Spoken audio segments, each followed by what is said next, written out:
Oh, this will be a reading, second reading actually, of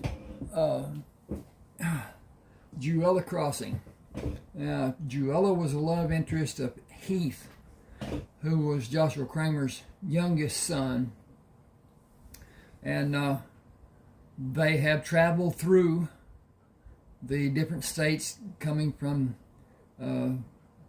the Ohio Territory, or Indiana Territory. And he has land grants that were given by the Spanish Dons when he was in the service to them when in the war with Napoleon. At any rate, they have passed the Red River, have gone down. I think they're above the Sabine, and so at any rate, he's talking to Calvert and William about what to do after they unhitch the team of mules from the wagon, all the teams of the mules from the wagons. At any rate, he's talking to Calvert and William, and if you read the first portion, which I will leave a short that will have the text to say about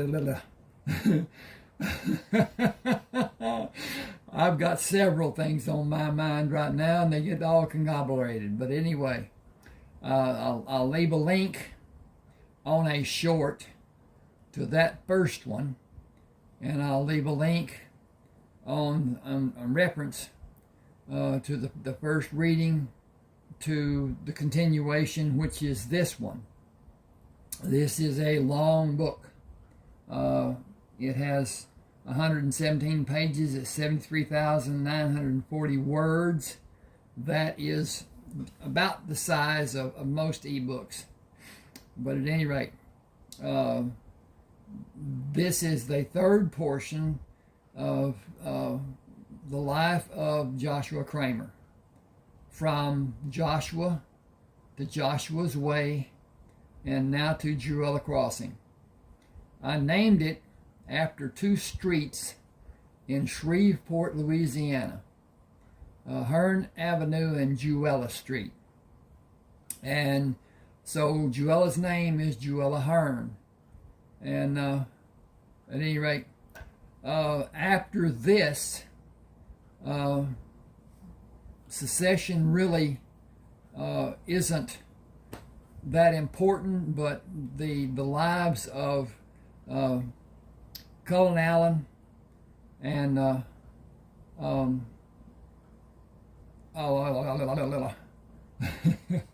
Kiowa Bennett in Kinsman Tribe 1 and 2, you could say, follow this. Then there is a story of Sherman and Heath taking over command of a ship, and then another portion of Heath going to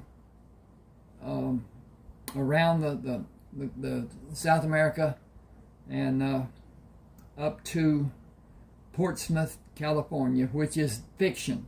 All of my work is fiction. So at any rate, those together and whatever. These books can be purchased on Smashwords, SMASHAWORDS, smashwords.com. They can be purchased from me if you like, with an email, and I will send a attachment with an email that you can download and have on your reader, your computer, your tablet, whatever, telephone, and whatever. But at any rate, you can see my email address at the bottom of this, ron7560444 at yahoo.com.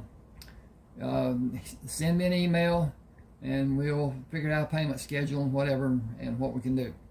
At any rate, this is Joshua talking. According to my calculations and the coordinates on the land grant plat, this is the land of our new home. We need everyone to refrain from any unnecessary movement and be as quiet as possible until we locate the people the outlaws are holding. It is going to be nip and tuck, but we are going to do it from ambush or hit and run. It is the only way to rid the land of the vermin and not harm innocent people. Tomorrow you will come on foot with the main body and scout as a team. When the camp is secured, we will discuss what is to be done. We must use extreme care and not alert the criminal element. That is the most important aspect of what is about to happen. I know you're tired, but this is an unusual circumstance. We are short on able bodies, as extra guards have been posted, using a greater perimeter than usual. We are not able to diminish the usual noises our people make. Small parties are armed and ready to meet anyone who might attack us. I want the two of you to go with Eli's party if the alarm is sounded. We will stay here and on the land adjoining this parcel on either side. It is the land I purchased from the man we met near the Hope trading post. I need you to help with removing the cages, especially the small swine, goose, chicken, guinea fowl, and turkey cages. You know how to get them out without harming the birds' feet and how to keep the animals quiet. After the crates are removed from the wagons, please remove the tables from the sides of the wagons and assist in putting them together. We will make permanent pegs to hold them together at a later time. Continue with those you've been using, even though some of them have become worn and loose fitting. The pegs. I should say that, I guess. Continue with those pegs. I'm going to put that in here. P-E-G. Continue with those pegs you have been using, even though some of them have become worn and loose fitting. They will serve us until we have time to replace them. Remember, each of the 8 tables will stand on the seat edge and legs, should you need to use one as a shield. Turn it up with the legs turned inward and it will be less likely to cause harm should someone push it over on you. The legs will contact the ground first and will cause a pause in the table being righted. It will give you a small amount of time to formulate a plan. The person's feet and legs will be visible to you if you have lowered yourself to the ground. You will have ample time to fire on 1 or 2 attackers before they can get into position after pushing the table over. You might be able to use a knife or tomahawk because the seat is set in almost in line with the tabletop. I got a laptop here. That would be unusual, wouldn't it? It will keep you hidden from someone who is still standing after pushing the table over. The person will expect you to be hurt by the table and should be surprised. Keep in mind the Spanish word for table is mesa. It might be needed if you're trying to keep an enemy gaining a favorable position.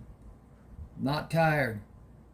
William, I know that is not true. You and Calvert have been busy all day. Jimenez told us you was going after dark. I admire to go along. Calvert said, me too, sir. I'd be insisting if and I believe you'd listen. I assure you're going to find more than one of them men you've been worrying over at the house tonight. I was sore afraid you's going to need help with all them men's.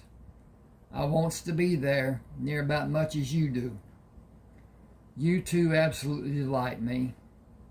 I have such wonderful people, and you two are even more exceptional in some ways. You are in a class all by yourselves. My first question would be to ask an explanation of your sureness of what will be found at the house, as I am confident you are sure. Calvert smiled at the beautiful man of a child. We seen a lot of tracks on the road and leading up the lane toward the house. They was all made by 5 horses. They was coming and going, and only 5 sets of tracks. Master Joshua, I ain't wanting to go again your wishes, and I ain't never. But I gonna be sore tempted if and you says no. Me and William, we done talked on it, and we got us a plan to get 'em out of the house and where we can lay hands on 'em all at once. We got a plan to get more of them men's tomorrow if and you allow us telling you how. Joshua smiled. Please tell me both plans. I was only going to scout the house because it is so close to our camp and there are many indications the outlaws might detect and discover our presence. Our purpose was to keep our women and children safe. If you have a plan to allow us to eliminate the men you think are there, I will entertain any suggestions. 10:36. Huh? I got good hearing, but I have a hell of a time trying to figure out what you says time to time. William, Joshua smiled. Tell me your plans. The plan for tonight and tomorrow's plan. I would love to hear what you two have concocted. William asked, do you just make up words so I be struck dumb, or they be real words, and does they mean something? They mean something, and we will get into their meaning and their use later. Now, please go on with your first plan. We will talk about it. Afterward, I will hear the plan for tomorrow. Well, we was wondering about getting a wagon load of some of the girls and drive it plumb up to the door. Near about full moon tonight.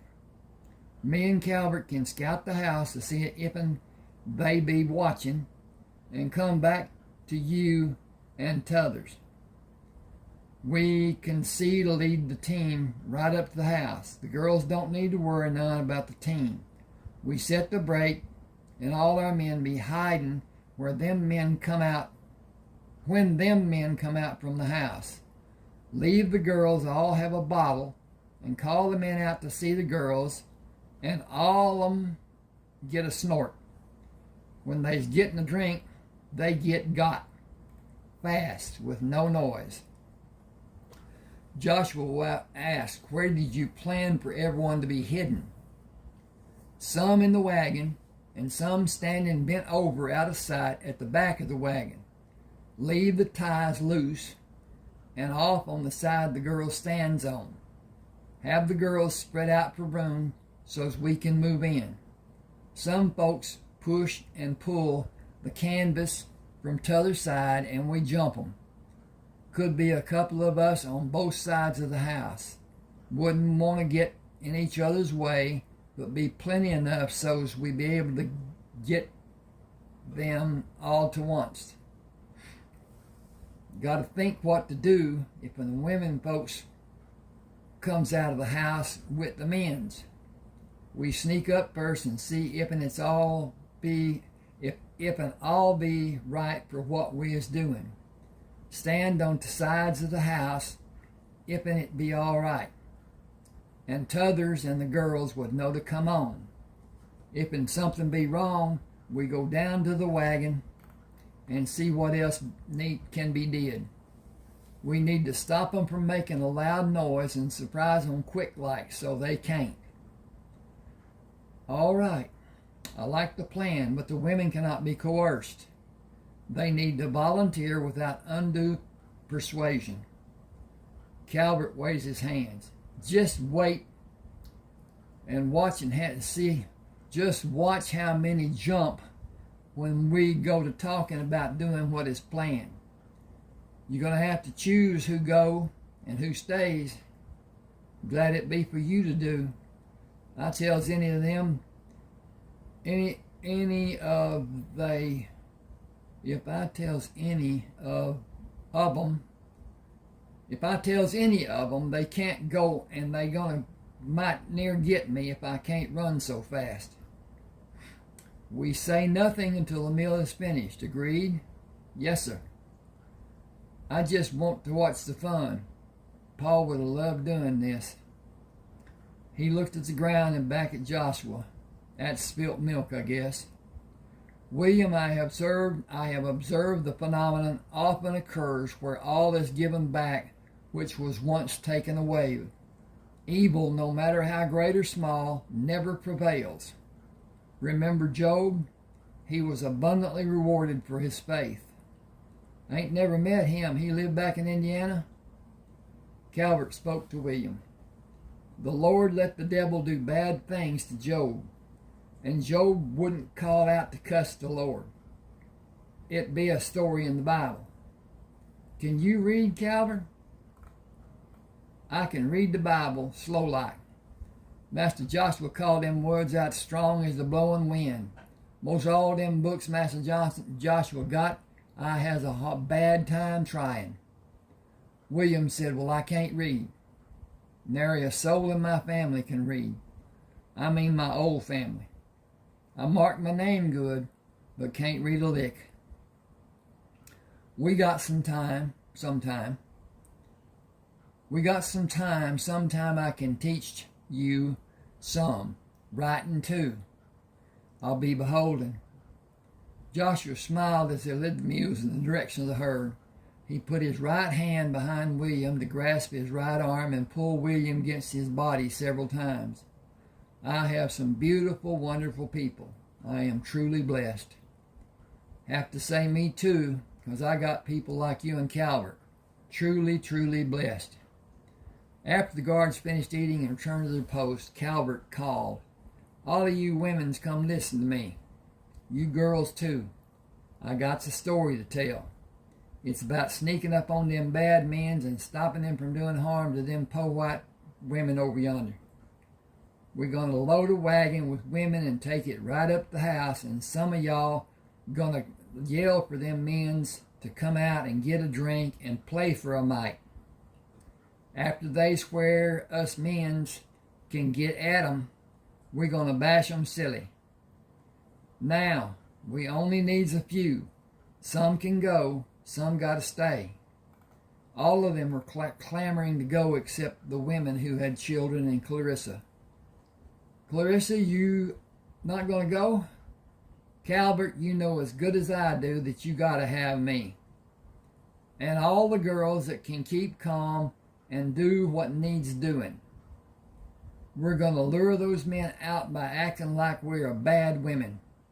Maybe get them to move so you can get behind them and then get out of the way so you big strong men can do to them what they already done to someone else. Not a doubt in my mind, I know I'm going. I know I'm going to be the one to call out for them to come out. There isn't anyone but me who can do it so good. So don't be acting like you don't know I'm going. Joshua held his hands up to quiet his people.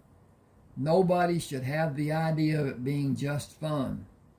These are dangerous men, and it will mean rough treatment will come into play. Consider how you might be hurt before being quick to say you want to be a party to possible harm. Clarissa said, Master Joshua, I might be hurt, but I think about those women. I'll heal with maybe a scar that can be seen.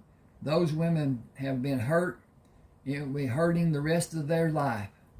Their scars can't be seen.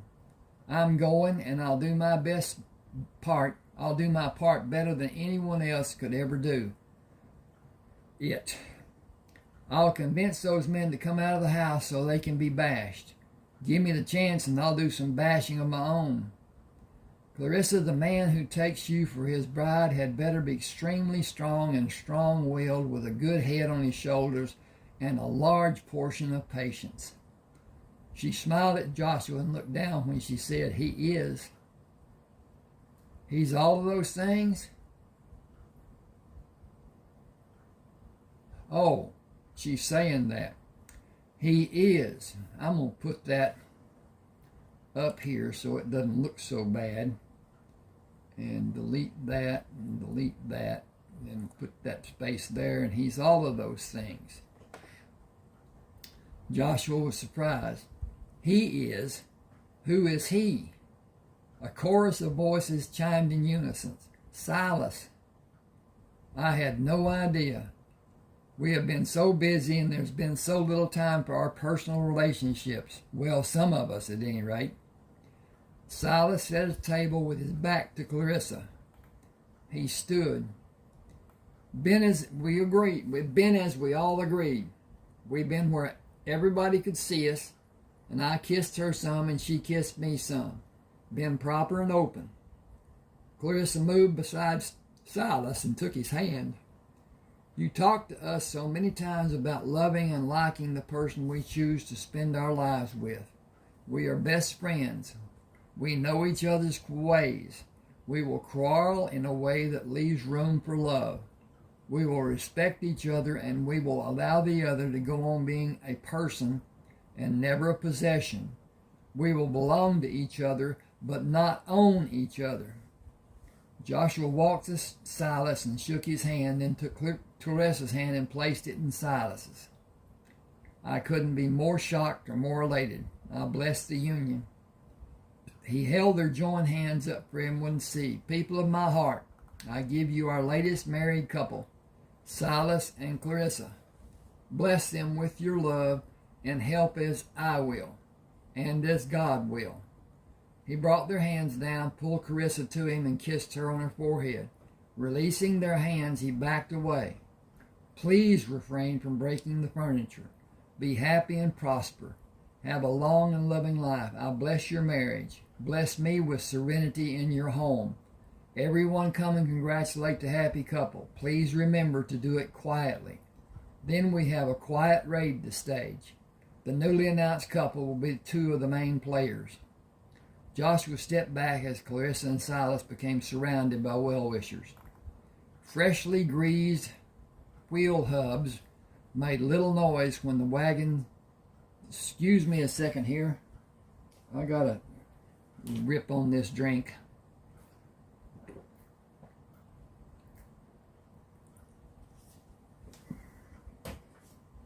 I enjoyed writing this. I enjoyed producing it. It is published on Smashwords, as I said. You can find it under the name Jewella Crossing, and it will go to my page. The best part about Smashwords is you will have a personal page, and you'll have a personal library on that page. Any book you buy on Smashwords will be in your library. And when you need another book from that, you've already paid for it. All you got to do is go on your library, click on that book, and have it sent to you on an email as an attachment. And as long as Smashwords exists, and they've partnered with Draft to Digital. Draft to Digital doesn't treat us very well. They kind of like Amazon. But at any rate, that's the way it is. Or if you purchase a book from me, you can use Zeal. Most banks, I believe, have it now. It's a transference of funds like a check would be. The problem is, it's just like a check. You write a check to somebody you don't know and it's cashed, there's nothing you can do. If you don't stop it, and that's going to cost money, if you don't stop it before it's cashed, then it's done. Zeal is the same way, and Zeal is instantaneous. Once you click on send, it's gone, and it goes into another person's account on from the attached email.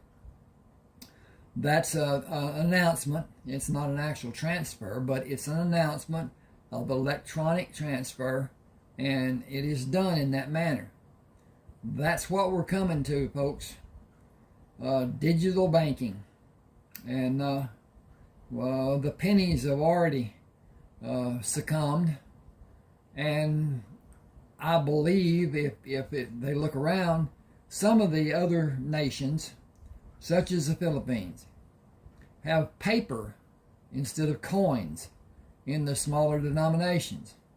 And most of the pesos in it goes up and down. It's the market. It's just like the metals and whatever, precious metals and whatever. Silver is thought to be on the rise and continue, and may reach $50 this year. That $50 is for melt. That $50 is spot. And if you understand it or not, I don't really. But at any rate, there's one company that controls, but they have to continue buying to keep their inventory, I guess you'd say. I don't know about that and whatever. But it's a process.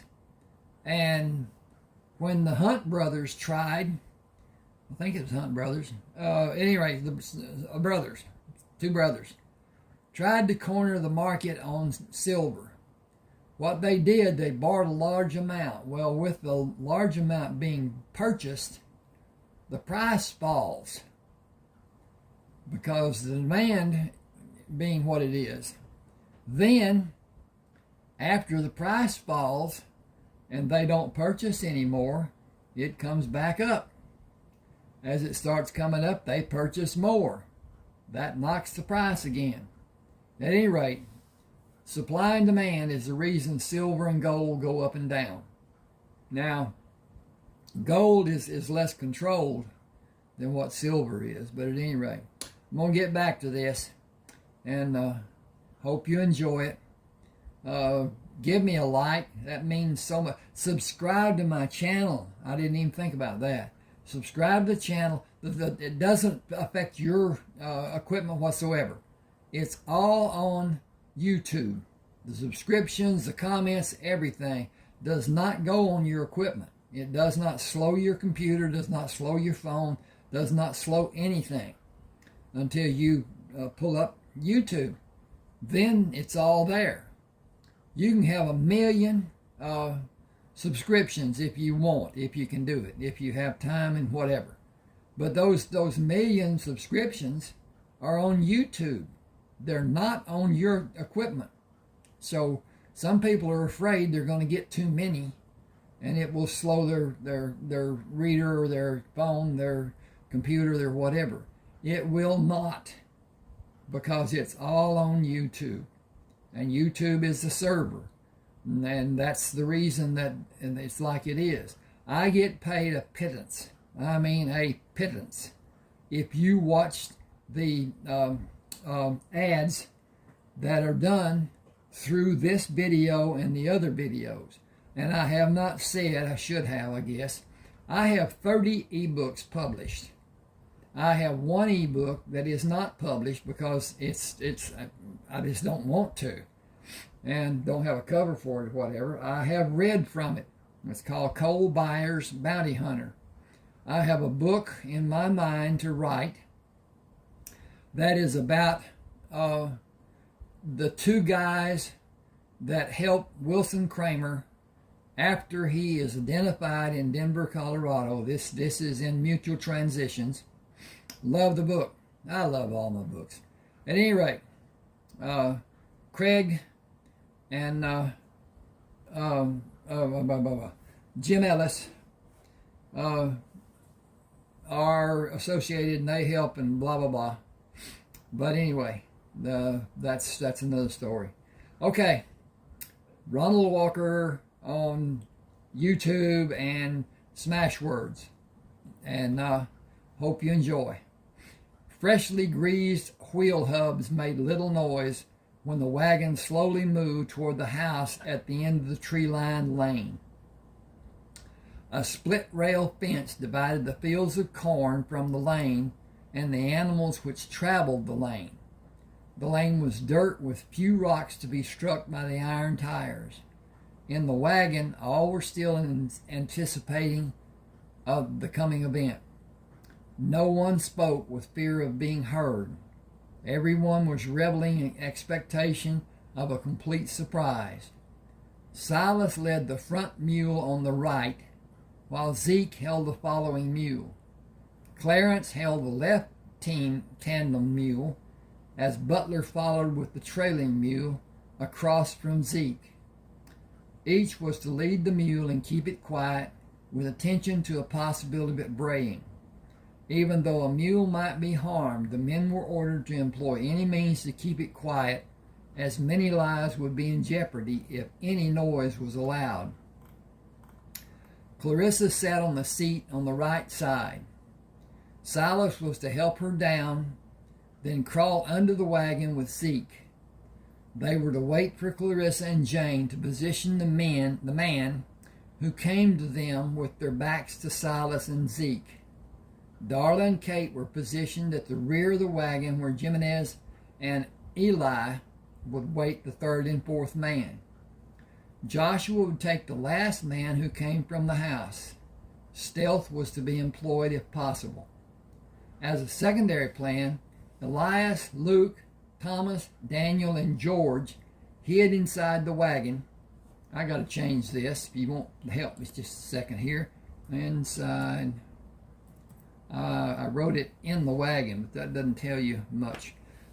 George hid inside the wagon and were positioned to jump down to confront the men and fire at close range with the gun pushed against the other man's body. I'm going to click this and click that and click that, and I'm finished clicking. I saved what I had changed. Okay. If position allowed, Raymond come from under the wagon with guns held also. The front door was in the middle of the large room on the left of the house. On the left side of the house, left part of the house, left of the house. Anyway, I'll look that way. Joshua and Calvert were in a position at the corner of the house, which was closest to the door. Julia, Francis, and Gemma were instructed to go to the door after the men were subdued and calm the women. They were cautioned to stand on either side and be protected by the walls until they were certain no one inside had a weapon. Clarissa kissed Silas as he lifted her from the wagon and whispered, "Make it fast." He placed her on the ground and quickly ducked under the wagon, peering between the legs of the mules, searching for a possible target. Zeke came under the wagon after he assisted Jane. Clarissa waved Kate away from the wagon, then made certain everyone is in proper place. Should that be position? We'll make it position. Okay. And blink there. Okay. Was in the proper position. Hey, you in the house. We got some women out here. We got some old Kentucky whiskey. We hear you are all ready for anything we can do. Leave them old white biddies in that house and come see what real women are like. We know ways that can please you a lot more than old white biddies ever can. We guarantee your satisfaction. Come on if you want a good time. The first man stepped down from the stoop holding a gun in his right hand. Clarissa chided him. We hadn't planned on you using that rod, but you can sure use your other one. Midnight glistened on the bottle when she held it high to let him see the amber liquid. It's going to take more than one man to satisfy all of us coming out here. Are you all a little bashful? Don't worry nothing about those white women. They ain't got nothing like we do. If you got money, come and get it.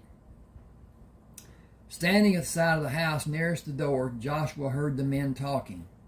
They's got liquor. Liquor or no, 'tain't safe. What you think ain't safe? It's them women we was told about up from the settlement down south, and they's got liquor. We got money, and I ain't had a drink for so long I can't remember when. The first man leaving the house was pushed aside, tripped and sprawled on the ground as the other four rushed by him to possess the liquor Clarissa and the others held high above their heads. She stepped back to make the other girls more visible. We all have a bottle. Don't be greedy, and for God's sake, don't break nothing. She held the bottle out to the fourth man as the first three made their way to the girls on the left side near the rear of the wagon. They each held a bottle out, offering it to a man coming toward them. Joshua stalked the man who fell as he started to push himself from the ground, leaped on his back, took a handful of hair in his left hand, jerked violently with his right hand across the man's face. Joshua's movement and the crack of the man's neck alerted the others that all was not right. Silas threw his right arm around the neck of the man standing in front of Clarissa. He bore down with his weight as he locked his hands together, pulling the man in a half circle, ran the head he held into the side of the wagon with a vicious crack.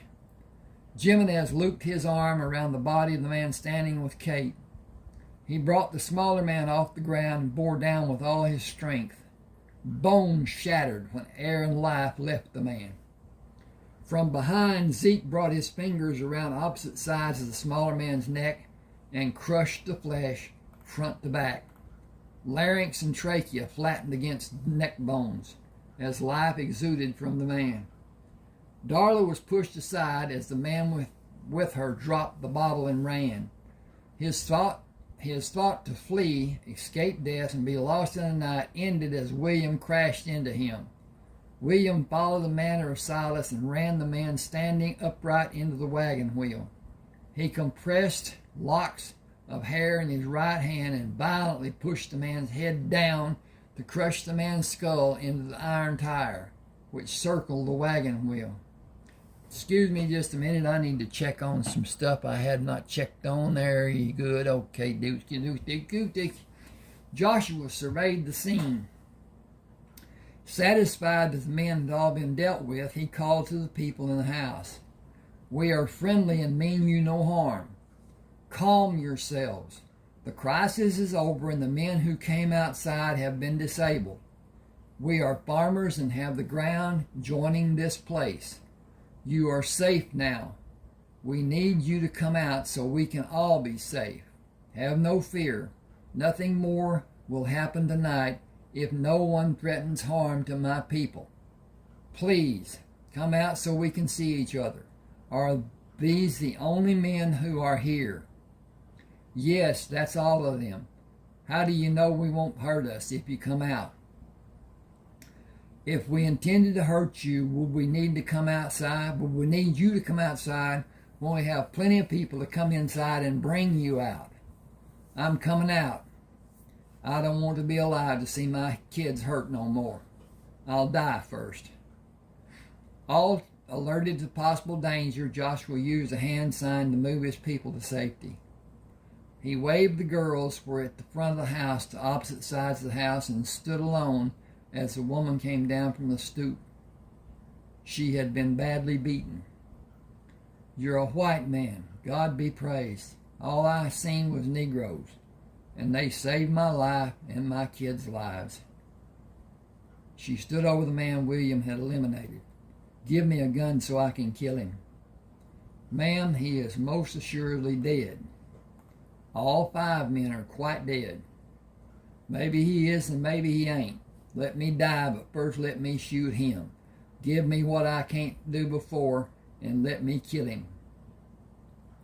Ma'am, nothing will give me greater pleasure, but we need all these men to set a trap for the men holding the other women, and we cannot risk alerting anyone with the noise of a gunshot will make. How do you know about us, and how come these men ain't killed all of you like they done our men? We were able to learn about these men and what happened from Mr. Gates and Mr. Dawes. Our men scouted this house and the other house to count the men inside them. Gates and Dawes, them's the ones what hightailed it out of here and left us to these bastards. Girls, you can come out now. It's okay, it's done, it's safe. Arm in arm, 2 young women came from the house, each bloody and bruised. These are my girls. Jeanette is 22 and Althea is 18. She pointed to the dead man. He killed Patsy. She was just 12. Shot her when she tried to stop him from doing evil to Althea. Clarissa put her arms around Althea and held her as she sobbed.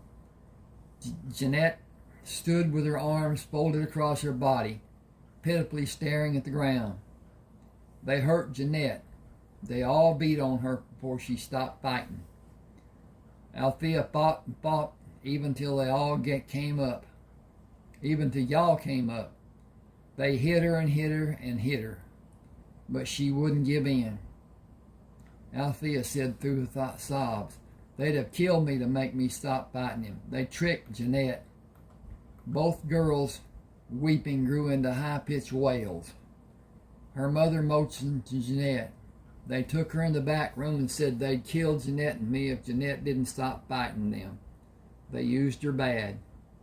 She ain't spoke a word since, just stares off at nothing. She won't eat. Ain't had no water in 2 days. I don't know what I'm going to do. Joshua motioned to the wagon. We are camped in the clearing on the north side of this place. After what has happened here, maybe it would be best for all concerned to be away from this house and try to let the pain of the past die here. Jimenez, we will go back as we came.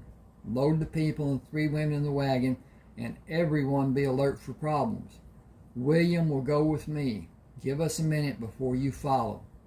He slung the powder horn in the leather pouch which held wadding and shot over his shoulder, took his knife from the wagon, placing it in the leather scabbard in the center of the back of his trousers. He pushed 2 handguns into back pockets.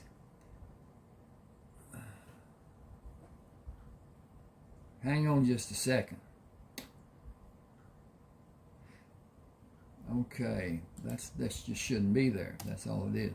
Okay, into his back pockets. A gun into each pocket Elsa had sewn on each side of his trousers, and the 5th into the front of his trousers. The tomahawk he carried in his left hand and a long gun in his right. William, are you prepared to go? Got everything I need in place. People climbed in the wagon as Jimenez told them, except Jeanette. She remained standing, her head down with her arms folded across her body. Jimenez turned to the mother. Pardon me, Miss Ma'am. I don't know your name. Oh, it's Wilma Jeffers. Mrs. Jeffers, ain't fitting for a man of color to lay a hand on a white woman. If'n you'd tell me to get Miss Janet into the wagon, I'd be most happy to do it for you. Why, I'd be thankful if you would. Please, Mr. Jimenez, would you help my daughter onto this seat? I'm going to hand her up there. If you could kind of steady her when I do, it'd be a help. He moved to Jeanette, who did not acknowledge him or protest when he lifted her from the ground. As he moved with her to the wagon, he bent and placed his left hand under her legs and hoisted her into the air while he held her right arm in his left hand. He stepped up to the wagon and pushed her into the seat of the wagon. She leaned her head against the canvas over the front bow and did not speak when he said, "Gonna be all right, Miss Jeanette. You'll see." He took a position between Silas and Zeke as they were in place to lead the mules. Everyone keep still like you've done coming over here. They still danger, and we got to be alert for it. So we're going to go slow and quiet as we can. People be worrying about us. No need to keep them worrying no longer. Quiet now. Let's go. He cuffed the lead wagon on its hind leg to start the wagon. Clara spoke sternly as Sherman ran to meet Joshua. You children stay here and wait till the mules are unhitched. It's late and they're not used to being out of the herd this time of night. We all gonna hear the story, but it ain't safe with them mules. Jimenez cautioned the people in the wagon. Stay in the wagon till these mules is unhitched. He took William's gun. Miss Jeanette gonna need help getting down. Would you mind to help her? It'd be more fitting if you does it. William held his hand out to Jeanette, but received no response. Ma'am, if you take my hand, I can help you down. Joshua gave his long gun to Zeke and held Sherman out to Jeanette. This is my son, Sherman. In a few months, he will be 5 years old. He lost his mother last month. Would you be so kind and hold him? He needs the comfort of a woman's touch. She smiled and reached out to Sherman. Tears flowed from her eyes. She continued leaning out to touch Sherman as Joshua slowly eased him away. Take her arm in your left hand and place your right hand under her legs. Pick her up with your right hand. I will help you bring her over. As she stood on the ground, Joshua pushed Sherman into her arms. She looked at Joshua, then back at Sherman. He touched her cheek. Why are you crying? Is it because you fell and hurt your face? I fell and hurt my face one time. Mommy kissed it better. And Clara and May and Lily. His face lit up as he located Clarissa. Clarissa said it was hurt bad and she would need to kiss it over and over so it would get better. Can someone kiss yours over and over till it gets better? Through bruised lips she slurred. I don't have anyone who would want to kiss me. He swung his head around to Joshua. Papa, is she going to stay with us? Joshua nodded his head. Yes, she is. Sherman turned back to Jeanette and waved his hand toward the people who had gathered near them. Yes, you do. You have all our family to help. They can all kiss you better. Papa can really kiss you better. He has strong power in his kisses. Just a few of his kisses, and I was sad because Mommy and everyone didn't need to kiss me anymore. He put his hands on each side of her face, held his face close to hers and whispered, Don't let Papa kiss you, and you can have lots more kisses. She gave him to Joshua and moved toward the creek. He doesn't understand how soiled I am.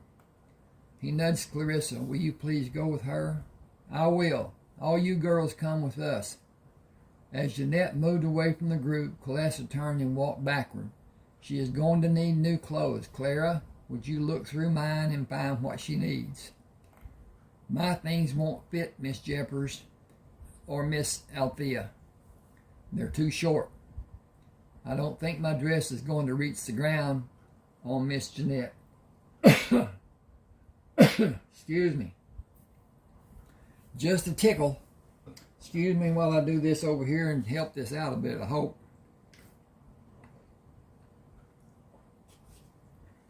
Darla, bring some soap and towels, please. Thank you. Jeanette stood in the pool with water almost up to her shoulders as Clarissa and the other girls reached the edge of the water. They gathered the hem of their dresses and walked into the pool. Clarissa was first to speak. Darla is bringing soap and towels. The creek runs fast through here, and any mud you stir up from the bottom or soap suds gets washed away pretty quick. There's a guard through yonder and one over yonder and one over yonder. So we're safe here. None of the men... Whoa! Don't have no dinkums on it. And it needs them. None of the men will come to the creek until we're finished. You can take your dress off. Clara will bring you one of mine. I think it'll be too short, but we can put a hem on it tomorrow. Jeanette sobbed. Why are you all being so nice when you know what's happened? I'm dirty. I'm defiled. I'm ruined. I wish I was dead. God, I wish I was dead. Wilma and Althea came into the water. Wilma stood in water up to her chin, but still could not reach Jeanette. You thought they was going to kill us, and you saved our lives. That doesn't change how filthy I am. Nothing can ever change that. Nothing until I'm dead. Sherman spoke from behind Clarissa. I don't want you to die. Mommy died and I was sad. I want you to stay with me and never go away. Will you please stay with me? Clarissa got married today and she only kisses Silas now. They won't live with us anymore and I feel like crying. But I don't want to cry. I don't want you to cry, so I won't cry. Papa said you could stay with us. Will you please stay with us? She covered her face with her wet hands and sobbed as Frances left the water and walked away from the pool with Sherman in her arms. As sunlight broke in the east, 5 lifeless bodies were seated against trees facing the large clearing. Their hands were tied behind the tree, holding the bodies upright against the trees. Thin green tree branches placed under their chin held their heads erect to allow the illusion of consciousness. 11 men sat on horses on the hill overlooking the clearing. Wilma volunteered to ride before daylight to warn them of Joshua's intention to execute the men at noon. She told how they were lured from the house and clubbed to the ground before being brought to the clearing. They pulled her from the horse and tied her hands around a porch column with her legs hanging over the edge of the porch. William and Calvert climbed down the ladder from the hayloft after the group of men rode out of the barn. They stood in the shadow and watched the 2 men who were left to guard Wilma. Joseph and Daniel stayed in the loft to fire on the men who might return. They would carry out the orders to save Wilma at all costs. Joshua, Zeke, Silas, Luke, Ezra, Spencer, Nehemiah, George, Clarence, Thomas, Butler, Raymond, Robert, Bert, and Quentin waited inside the darkness of the trees as the men on the hill argued about what they should do. It might be a trap, and why'd they let that woman come warn us? She told us she was afraid of them darkies. She told them she was going back to the house to get her Bible. You know how women set store such things as that. Anyway, there's only 6 them darky farmers, and we seen them when they went back to the women for to eat. They ain't even got no guns with them. They think they got us all tied up down here. We're going to surprise the living hell out of them, out of a lot of them, when they come back. I still think it may be a trap. Trap or no, that's my brothers, and we're going to go get them, and the others. We're going to ease down on this hill, and some of y'all keep lookout for them farmers coming back, whilst we get them free. We're going to kill every man, woman, and child when we find them. No fooling around. Kill them stone cold dead. You ain't got no use for them. Let's go. Earlier, Joshua told his men to number themselves as a line and count the oncoming men to find the coinciding number as the target with him at the center of the count. I will hand signal each of you to my right and left what the number my man will be. You each signal the opposite person what your number is to be. Just use one hand and keep your gun pointed down. The man being signaled, count the fingers you are flashed and wait for the final flat hand signal before you start signing your number. Everybody, if you can see to do it, count every man's signals so there are no mistakes. Aim as close to the center of the whole target as possible. We each have 2 charged long guns. Have the hammer cocked and ready to fire with the barrel pointed toward your intended target. Be ready before your target is ready. We each have 2 handguns. Be purposeful and remain calm. If there's a mistake, let it be theirs and not ours. Aim tight and there will be no misses. The trap is set. Wait for an indication from me before you do anything. Use the cover of the tree for a shield, but do not rest the gun on or against the tree, as it will restrict any movement you may want to make in adjusting for another target. These are not men. They have committed acts of an inhumane nature and cannot be considered to be men. They have already proven their savagery, and they will kill just because it is their nature, not for self-preservation or defense, only due to uncaring meanness. Expect no favor, for they will give none. Kill them as you would a rabid animal. These men are more cunning and more dangerous. Hang with me just a second. I got to check again.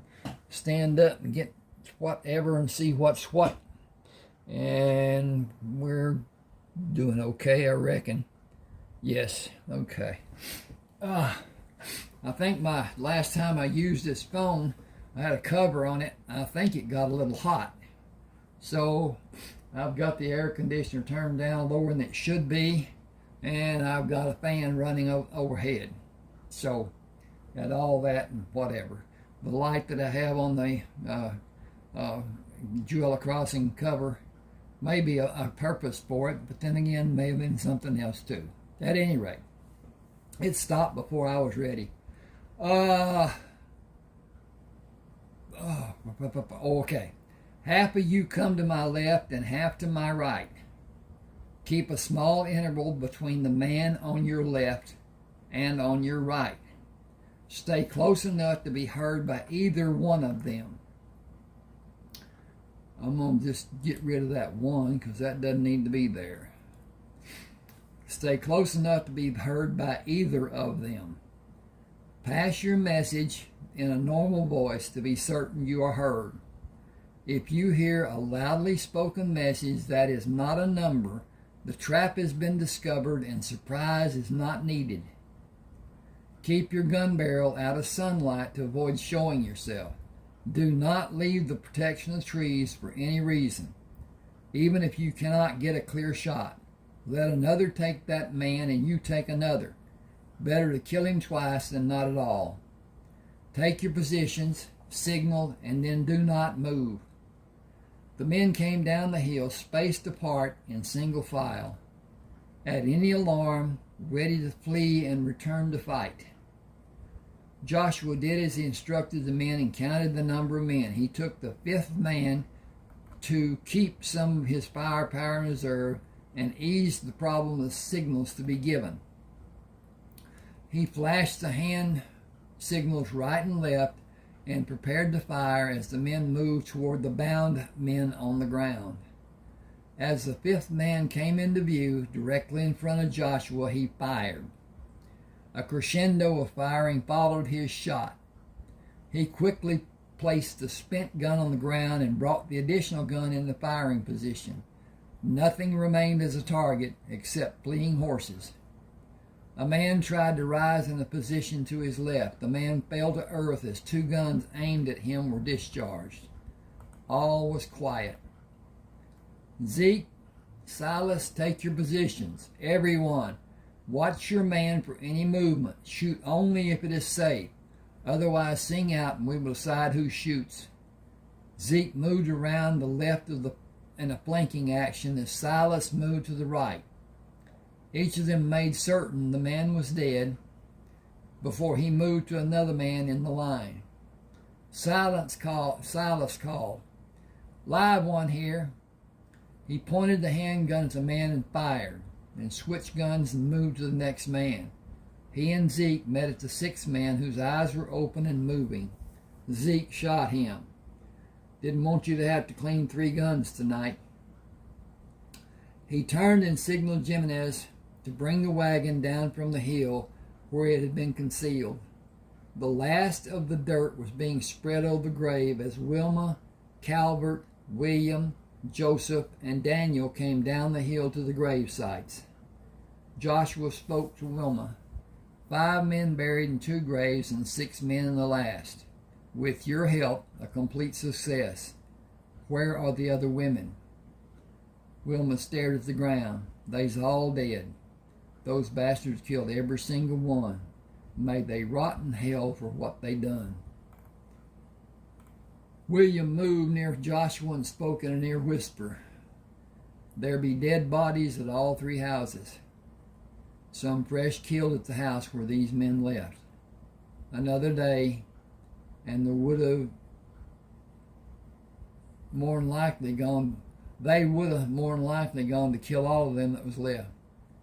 They had all they could steal ready to go. They all be dead now. The men you killed and the women back at the house will need burial. William, take as many as you need and see to it being done. Take 8 shovels and each man carry a long gun and a handgun. You are to supervise and stand guard with other men guarding, as you believe be needed. Be mindful of dangers as other men may be lurking. Scout the area, and if need is such, come to the camp and finish tomorrow. I will take the younger men back with me. All of you listen to William and be careful. There is danger and there is a burial detail. Be quiet for the reverence and for safety. Sherman's usual greeting for Joshua was missing as the group returned to camp. The wagon stopped and Joshua and others got down to meet Deborah carrying Heath wrapped in a blanket. Lily followed with Jeremiah on her hip and Missy in tow. Missy dropped her hand and ran out to jump into Joshua's arms. They stopped when Deborah and Lily met them. Lily smiled at Joshua. I want to be out of earshot from Jeanette and Sherman. He has not left her all day. When she went to use the pot, he pulled the sheet off the line to be able to see her. At breakfast, she said she was not hungry, and he said if she didn't eat, he wouldn't either. They both ate. Same thing at lunch. He would only eat if she did. He would only drink if she did. He ain't been thirsty all day. He's sitting on her lap, and that's where he's been whenever she sat down. She sat at the table normal-like one time, and he made a fuss until she sat with her back to the tabletop, and he sat on her lap. He's had about 10 short naps, but not any lasted any time. He lets her sit him next to her for just a few minutes, and then he'd be wiggling back on her lap. He looks back at her, turns so he can see her, and smiles. So she has to too. Oops, don't need that. Well, I fixed it, I guess. File. Okay, go back. Woo! It stayed there. All right, I need to go to home. That's good. Okay, now I can do what I need to do. He ain't let her be, except when he be napping. Joshua placed Missy on the ground and walked to Jeanette with Heath in his arms. Trade you one son for the other? She smiled, and Sherman started to protest. Joshua spoke to him. Do you want Heath to feel he does not deserve? No! Does not deserve a turn on Jeanette's lap? He slipped onto the seat but remained in physical contact with Jeanette and patted the table seat. You can sit next to me, Papa. Tell me what you did today. Did you run all those bad men out of the country like Clarissa said you would? They are definitely gone. I had information that you've both been busy keeping each other company. She smiled as much as her broken lips would allow. He's been a handful, or I should say sometimes an armful, most of the time a lapful. He is a joyous little man-child. I can't talk very well. Please excuse me. That is quite all right. I am fairly certain the two mature men of this family will be able to keep the conversation running smoothly. She looked at him, searching his eyes. This family? You are part of my family now. Just another mouth to feed. Far more than that. Look what Sherman has done today. He wiggled. Look what I've done today. He looked at Jeanette, then at Joshua. Papa, what have I done today? You have totally usurped the time of a very beautiful young woman. He held his hand up to stop her protest. Yes, you are bruised, badly bruised, if that is what you're going to say. Remember, Sherman and I have the floor. Papa, we don't have no floor. I know, son. In parliamentary procedure, a person who is speaking is standing while the others are sitting. he is said to have the floor. As we two are now speaking, we are said to have the floor. Now look at me and give me your attention. You misspoke when you said we don't have no floor. To speak properly, you would say we do not have a floor. Not and no are both negatives, and we do not use two negatives in one sentence. May I speak to Jeanette, sir? Sherman turned his face up to smile at Jeanette. I'm a sir. I'm going to tell Clarissa I'm a sir. She's right over there, and I promise to come right back. He slipped to the ground and ran to Clarissa's open arms. I can take Heath if you like. If you like. He's not a burden, but he keeps nuzzling my shoulder. Is he hungry? I doubt it. Clara and Lily and Darcel keep his schedule fairly tight. As I was attempting to tell you, you are a valued member of my family. Although he has not let you out of his sight, your tending him gave freedom to several others. Look at me. He interrupted. I have looked at you. Believe me, I have. It's been difficult to concentrate today because I have longed to be near you all day.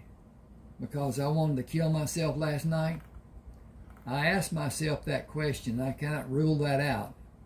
But it is the contact with you which I have most desired. I want to walk with you, hold your hand and speak of the things only we can share, hold you close to me and keep you safe and happy. Have the assurance that you're with me. Use your intelligence as a sounding board and a source for advice. Have your strength to buoy mine. He stood when Sherman came to them, holding his hands out. Holding his hands out, she handed him Heath. Tears fell, and she wiped her eyes with her hands. He continued, if you want that too, come to me. It will require open arms and trust. I will not ask you for anything you are not able to give. I want you to be well. I want us to spend the rest of our lives together. I want all the personal things a man and woman share. I want to know you as no other ever will. More than that, I want to play with you, as long as you and I can play. Sherman does not give himself freely as has with you. I am absolutely sure he has made his choice, and he is not wrong. Neither of us is wrong. Excuse me just a second. See what's what here with this being what it is, and it is okay. Okay. He brushed his fingers through Sherman's hair as he turned and walked in the direction of the creek. Handing Heath Darcel, he continued to the creek. Jeanette looked after Joshua as Sherman put his arms up to be picked up. She took his hands in hers. Your papa is going down to the creek. Would you like to walk down there with me to be with him? Are we always going to be with him, forever and ever? He has asked me to be. Good. He slipped his hands from hers, turned toward the creek, and held his hand out to her.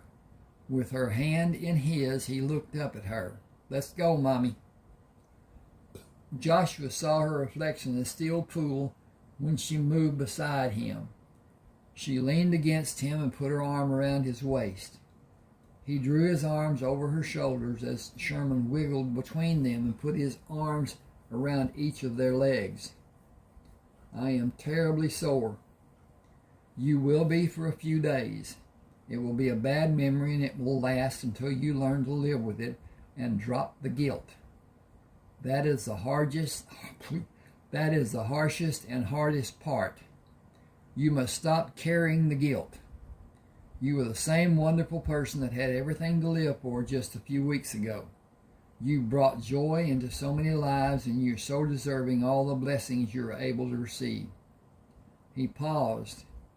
I believe we knew each other in the life that was before we came to earth, and I believe we made a pact to find each other in this life. I believe we are perfect for each other. I can't be a wife. You can be close and give comfort without either of our sexual needs being satisfied. When you are healed and the memory is blunted, the desire will return. We will wait and give both of us time to want each other. There is no reason to rush. I have what I want. She moved closer to him. I have all I ever dreamed of having and more still. Sherman enjoyed being in this position and gently rocked his body between them. They stood in that position until they heard Clarissa come down the bank behind them. Hang on just a second, please. I've got to go up. Okay. Oh. Clarissa pulled Sherman into the air and brought him into her arms. Supper is ready. Turning, she hurried to the first table. Everybody, starting with Jimenez, moved down one place. Jimenez looked at her questioningly. You heard me. Scoot one place. We got a new mistress. All of you get real busy looking at your plates. I'll swat hell out of the first one I see looking up here. Jimenez moved down one place. He stood with his knees bent, took the tabletop in his left hand, and turned his body, offered his free hand to Jeanette. May I help you be seated, ma'am? She ignored her tears as she took his hand. Thank you, Jimenez. Thank all of you. As Jeanette and Joshua sat at the table, still holding Sherman in her right arm and seated on her hip, Clarissa felt Jeanette's left hand cover her own as she placed it on Jeanette's shoulder and leaned her body against Jeanette's back. Master Joshua, all of us, those who can be, are at your tables. Those that aren't wish they were. Will you bless us, please? Our eternal Heavenly Father. As the clearing where William and Calvert set up the night camp, Joshua explained the existence of the newest member of the Crammer family. William will be with us now. If anyone has a need, I assure you William will assist you. Please make him welcome, but remember to allow his personal life the chance to continue. On separate days, the swine... Oh, he stopped talking. Okay, I'm thinking there should be quotation marks there, but there's not because he's not talking anymore. On separate days, the swine carts were taken from the transport wagons, and while it was being cleaned, the animals were allowed to be free. Herd dogs were strategically posted with two guarding each of the food preparation areas. A very pregnant gilt approached the crowd of people and pushed her way through to gain Joshua's gentle hand strokes while he was speaking. He turned his attention to her. Well, hello, Gilda. Enjoying your freedom, I see. I hope you have no expectations of sleeping near me. I desire companionship, but you fall a bit short of desirable. Master Joshua, Clarissa called from the nearest. I'm going to change that a bit. Okay. So now they know. Clarissa called from the nearest cooking area. How do you know all them animals? Even call them by their name. Ain't another soul can get near most of them. That mean old black and brown bull nearly runs over the other men that try to do anything with him, if they don't have the dogs to help. I seen you the other day when you started after him. He puts that big old head down and watched you walk right up to him and scratched him. And scratched and scratched and scratched. I was scared for you at first. After you started scratching, I just stood and wondered, how come he stands for you and near about killed the other men?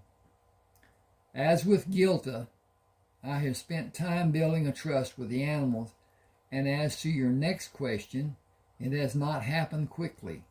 I think it has been time well spent. Buster is the husband in our herd of cattle. His superior breeding will allow his breeding the cows and their young females. The offspring will be superior to any cattle which are now in Texas. We are going to gather the wild cattle roaming the land we are going to farm and surrounding area. His grandsons will breed that future stock. He is the one animal we cannot easily replace because he is bred so well. He is gentle when he chooses to be. the iron ring in his nose, and the dogs are always ready when he chooses otherwise. The large black and white boar hog is equally as tame as Gilda. Like her, he will search for a gentle touch. Unlike Buster, his gentleness is constant, except when breeding time is near. He must be given a wide berth during those processes. How do you tell them apart? Them 8 sows look just about alike to me. I am able to call each by name because I have spent enough time to discern or see the small differences. Each of you can tell them apart by the notches in their ears. Their right ear indicates or tells their lineage, while the left ear indicates or tells age and place in the litter of their birth. It is also true of the cattle, sheep, and goats. It is much more difficult with the birds, without spending a great deal of time with them. The children who gather food and care for them are able to call each by name. They are able to tell you many interesting points about each individual, better than I ever could. Melissa, who was Eli's daughter, asks, "Why does we find and feed small rocks to the birds? Don't look like it would hurt the turkeys and gooses near as bad as it would the chickens. Still looks likely to hurt." Joshua smiled. "Missy, come here. I'm gonna put up. I got to change some stuff here, and Guinea, guinea hens, guineas. Just make it guineas. Okay. I'll see about that later. Okay. Sometime, whatever. I'm just clicking these buttons. Okay. Look at the battered chicken again. Still looks likely to hurt. Joshua smiled. "Missy, come here." She gleefully skipped to him, turned her back, and leaned against his legs, her joy showing in her smile as he held her to him and caressed her hair.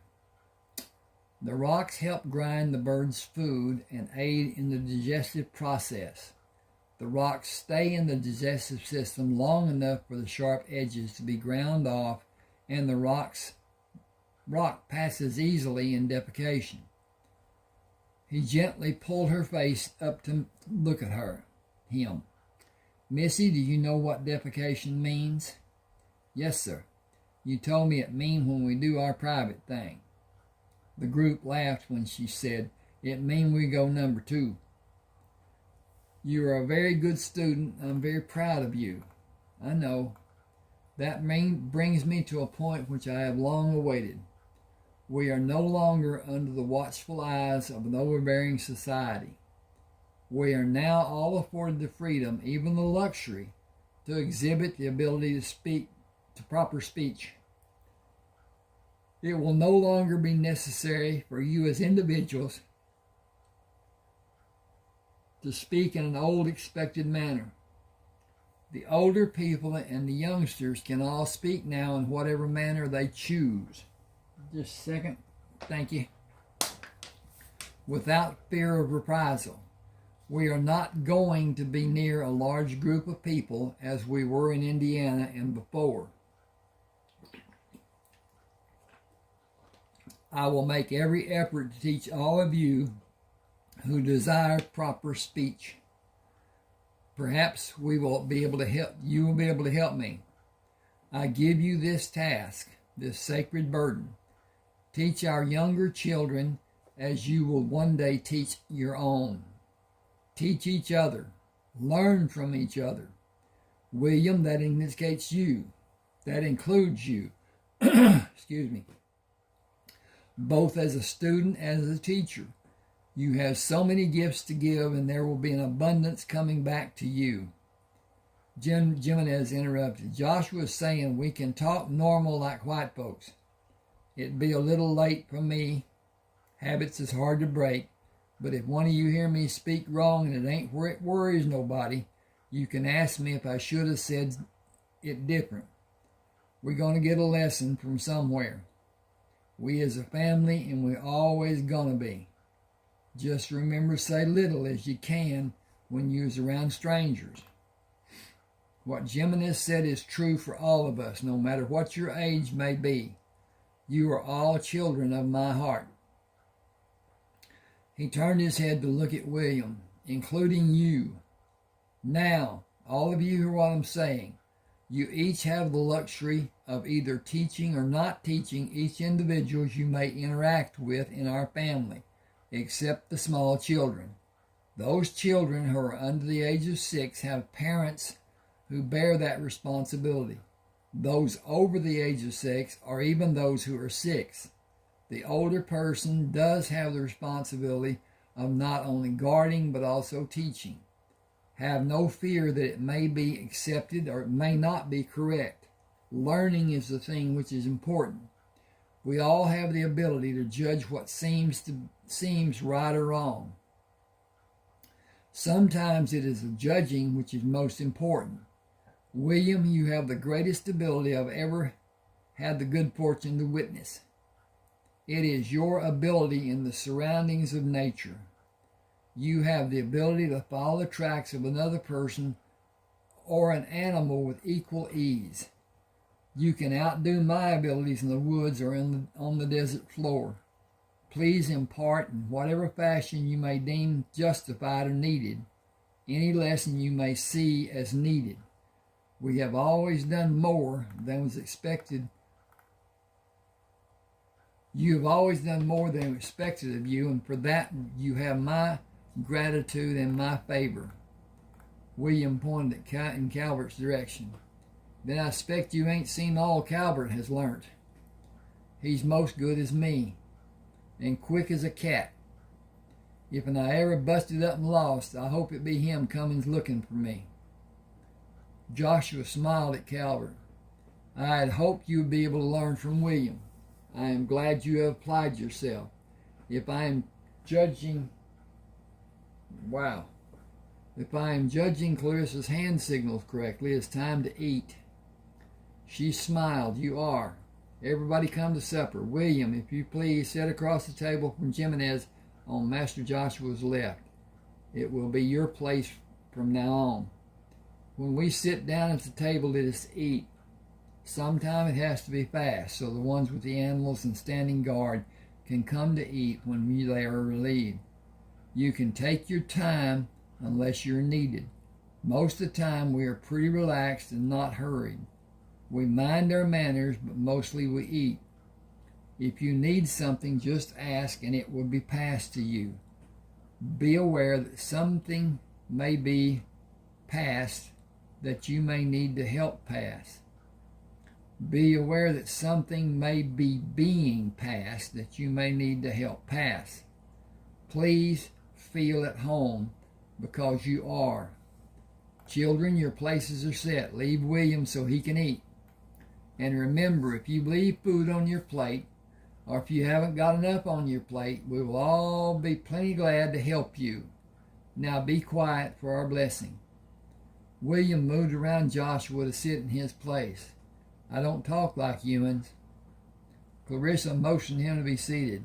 We are all different. You're a good student and quick to learn. You will listen and learn like all of us. The little ones will be your best teachers. You are gentle and caring with them, and they admire you so. They want to be near you and learn from you, and you can learn from them. Loving each other is one of the things that holds us together, and you have so much love in you. You fit in nicely in our new family, and we will all benefit by your presence. Master Joshua, we are ready for your blessing. Okay, this is chapter 34. Now, I haven't told people, but the chapters are numbered in succession through Joshua, through Joshua's Way, and through Jewella Crossing. And so this is chapter 34, and I think it goes to 44, 45 or something like that. And I'm checking on everything, and I'm wondering about things and if everything is what it should be and whatever. Okay, go get you a drink or something, and I'll be right back. I have something that's pressing, and then I will continue reading. I will talk while I'm doing it, and everybody will know I'm still here. But that's another thing. I'm just going right over here, check on this stuff, and see what's what. And this is off. Therefore, that is off. Okay, I don't want that.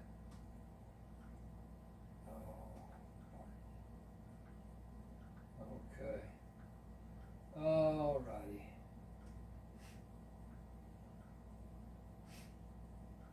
Don't like that. Okay, I'm checking on stuff. I'll be there in a second, I hope. Go back up here and look at this and say, okay, that ought to do something. Yeah, well, that's just how it is. At any rate, be patient with me just for a minute, and I'll get this done and get back. Oh, as it said. Okay. Done that. Coming back over. We'll get back with this too. Hope you enjoyed the break. At any rate, I have some stuff going on, and I was just checking on it. Chapter 34. Structure breeds both efficiency and boredom, as the people of the Crammer clan were beginning to exhibit. Almost 2 years of performing the same labor was weighing heavily on all the people at Ward's Creek, as everyday life on the farm and performing the same tedious labor continued to be grueling and monotonous. Cross-cut sawed trees fell with regularity. A saw team of 4 men yielding 1 saw, and 3 teams with 2 men each working a saw brought the huge trees crashing to the ground. Axes and small saws cleaned the tree limbs from the downed trees, while 2-man saw teams cut the trees into random length logs to be dragged to the sawmill. Dull thuds of axes, slicing open logs, with the ringing of sledgehammers striking the wedges to produce split rails for fencing. The din of teamsters urging mules to get under the load or turning gee and haw as the logs emerged from the wooded area to be cut in sundry order. 4 mules hitched individually to a spar walked in the circle, turning the sets of gears which ran the belt connected to the radial saw of the mill. The operation was relatively quiet in comparison to the constant pull and backing of the 2 opposing mule teams moving the slide for the saw and the deafening whir of the saw cutting logs into timber and boards. The farm and the individual enterprises would be the mainstay of the Crammer family unit as the supply of trees became less plentiful and the logging operation required hauling from greater distance. The logging operation supplied the needed wood for all the different items which were produced at the Crammer farm, and also supplied the wood to construct the buildings on the Crammer farm. The main house was first to be constructed, with 6 rooms joining the spacious front room at ground level and 6 large rooms on the 2nd floor. A porch was built around the house and supported the cantilevering on 2 sides and the back of the house. A roofed veranda spanned the upper floor front of the house. Houses for Jimenez and Clara, Eli and May, Calvert and Lily, Silas and Clarissa, Zink and Darla flanked the cookhouse, with houses for unmarried male and female outlying those buildings. Robert and Jean's house was scheduled to be finished soon. Jean found new ways to prompt the carpenter crew to have her house finished before Easter, while the building slowed as the crew grew weary of their labor. William's house was being built 100 paces east of the Crammer house with a kitchen inside. His courtship of Althea had been ill-planned and faltered many times. It came to fruition one frosty morning as she sat at the breakfast table. His proposal was as brisk as the morning air. "Cold last night. Do you want me to keep you warm tonight?" "Yes, I do, you big ox. But since you said it in that manner, I have several conditions. The first condition is that I have a room inside for a kitchen, with water piped inside. We can take our meals as usual, but I can cook inside when it's cool enough. I want a fireplace in every room that one can be built in, even if the fireplace has to be built before the frame of the house is done. Joshua's house is warm in every room because of the fireplaces and the vents that let heat go upstairs. I want our house to be warm with love and warm with heat. I want our children to be warmed by both." The Jeffers land, which joined the Crammer farm, was given to Althea when Wilma left for Tennessee. Her dilemma was that a woman could not hold land granted by the Spanish government in Mexico. Althea would keep the land until a protest was filed or an official forced her to relinquish the land.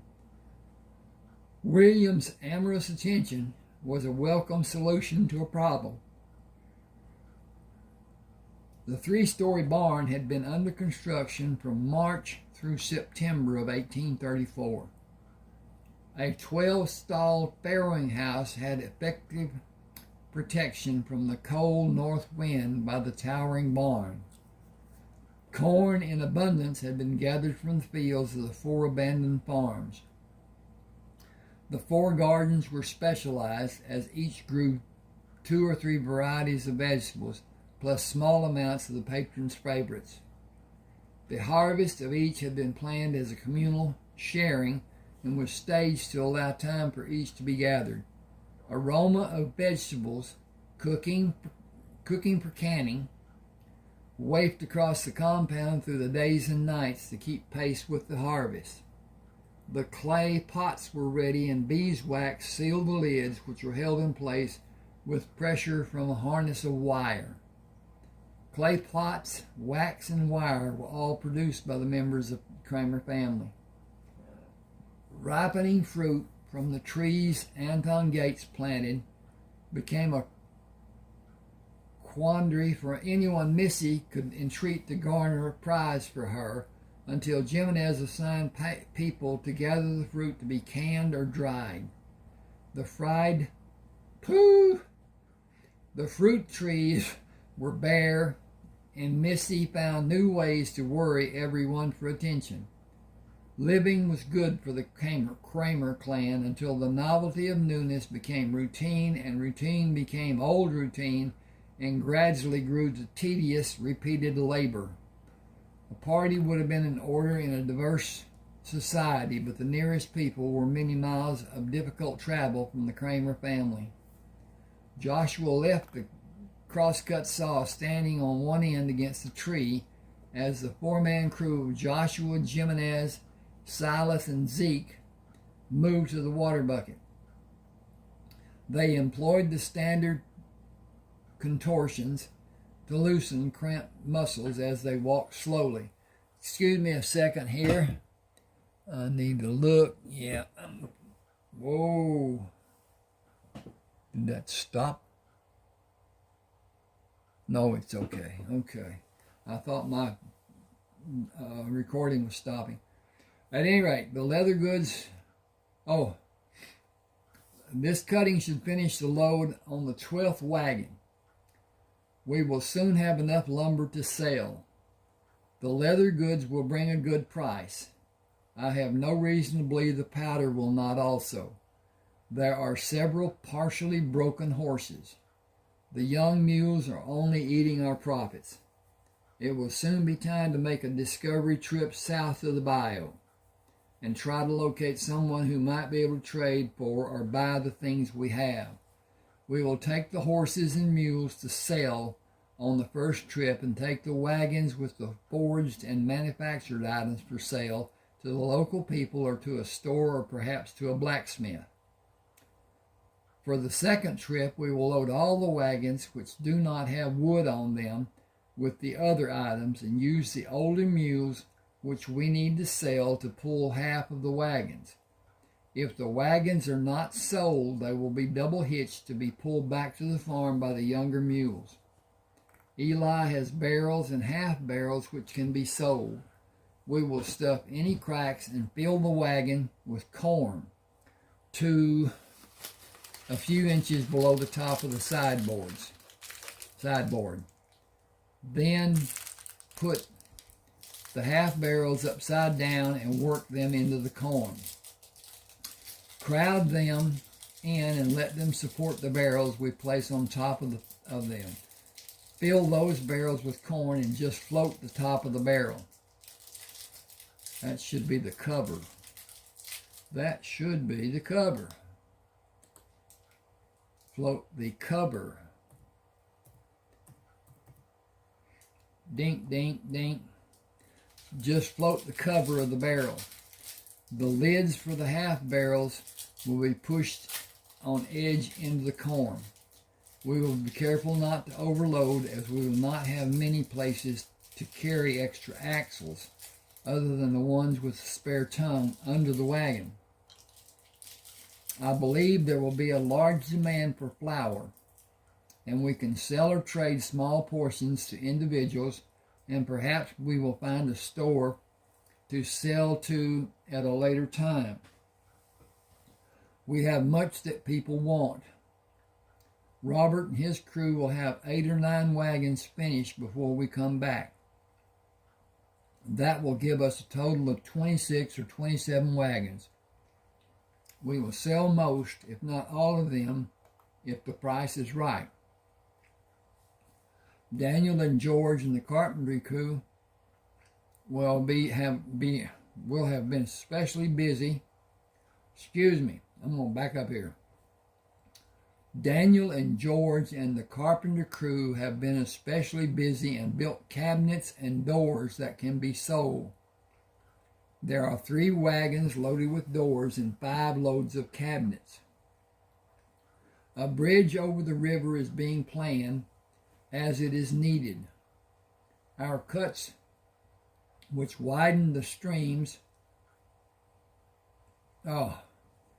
Our cuts which widen the crossing of the streams allow us free passage, and we have little trouble crossing the river in the winter.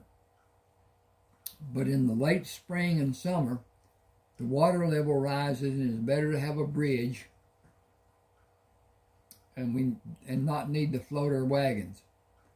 A safeguard to prevent logs floating into the bridge and harm it will be built. It needs to be done while the water level is down. It will give us all a time away from what we do every day. That respite is sorely needed. We are going to do an inventory tomorrow and let everyone have a desired and well-deserved rest. I realize it's impossible for some of our people to just relax, but we are all overworked and deserving of a short rest. We have accomplished quite a day.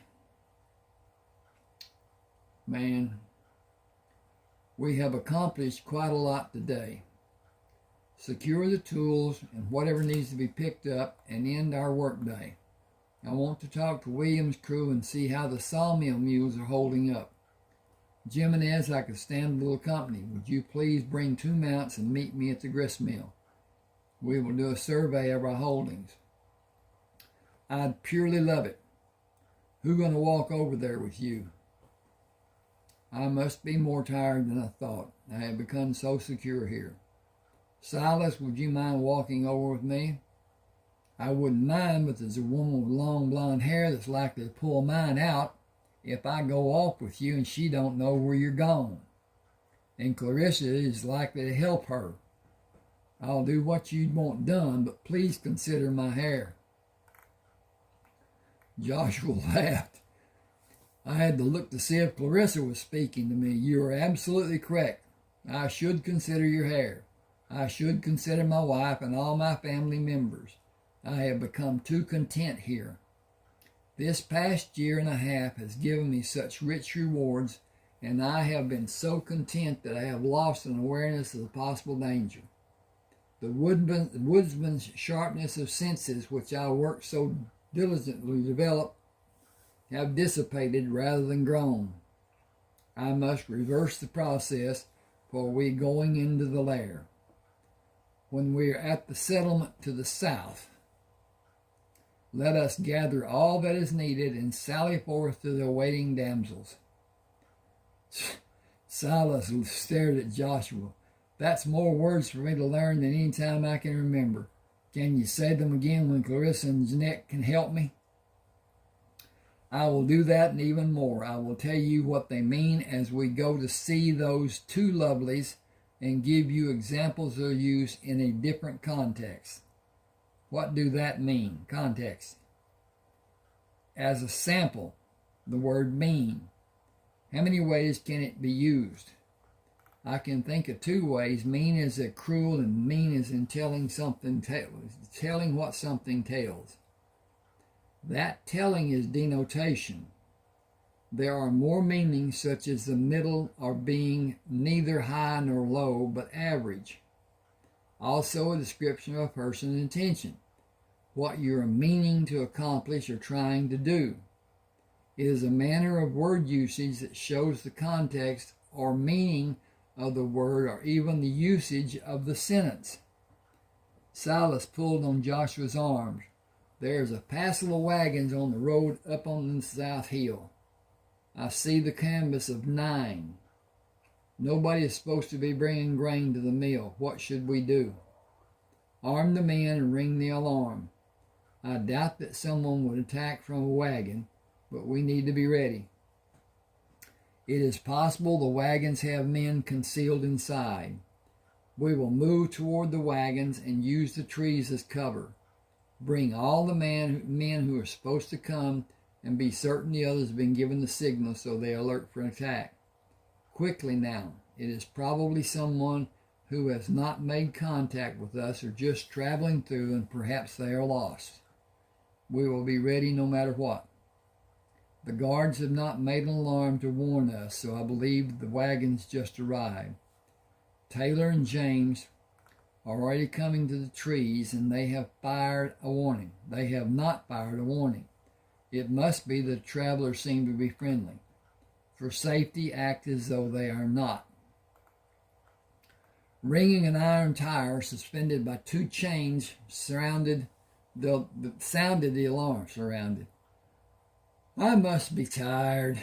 I'm going to look at this for a second, see what's what. And so I got a few minutes. Okay. Trying to make this, and people have asked for longer videos so they can clean house and do their chores and do whatever and have their phone nearby or possibly their earbud, and I think they can get 30 feet away from it or something like that, and the earbud will still work. So at any rate, they want them longer, and I'm trying to be adapted, I guess you'd say. And at any rate, this has not reached the time that I had considered to do yet. But at any rate, Joshua shouted as the man drew near the line of trees, "What is your business?" "We have corn and wheat to be milled. We came from southwest of here. We were told you had a grist mill and could help us. We've been grinding by hand. It's hard labor.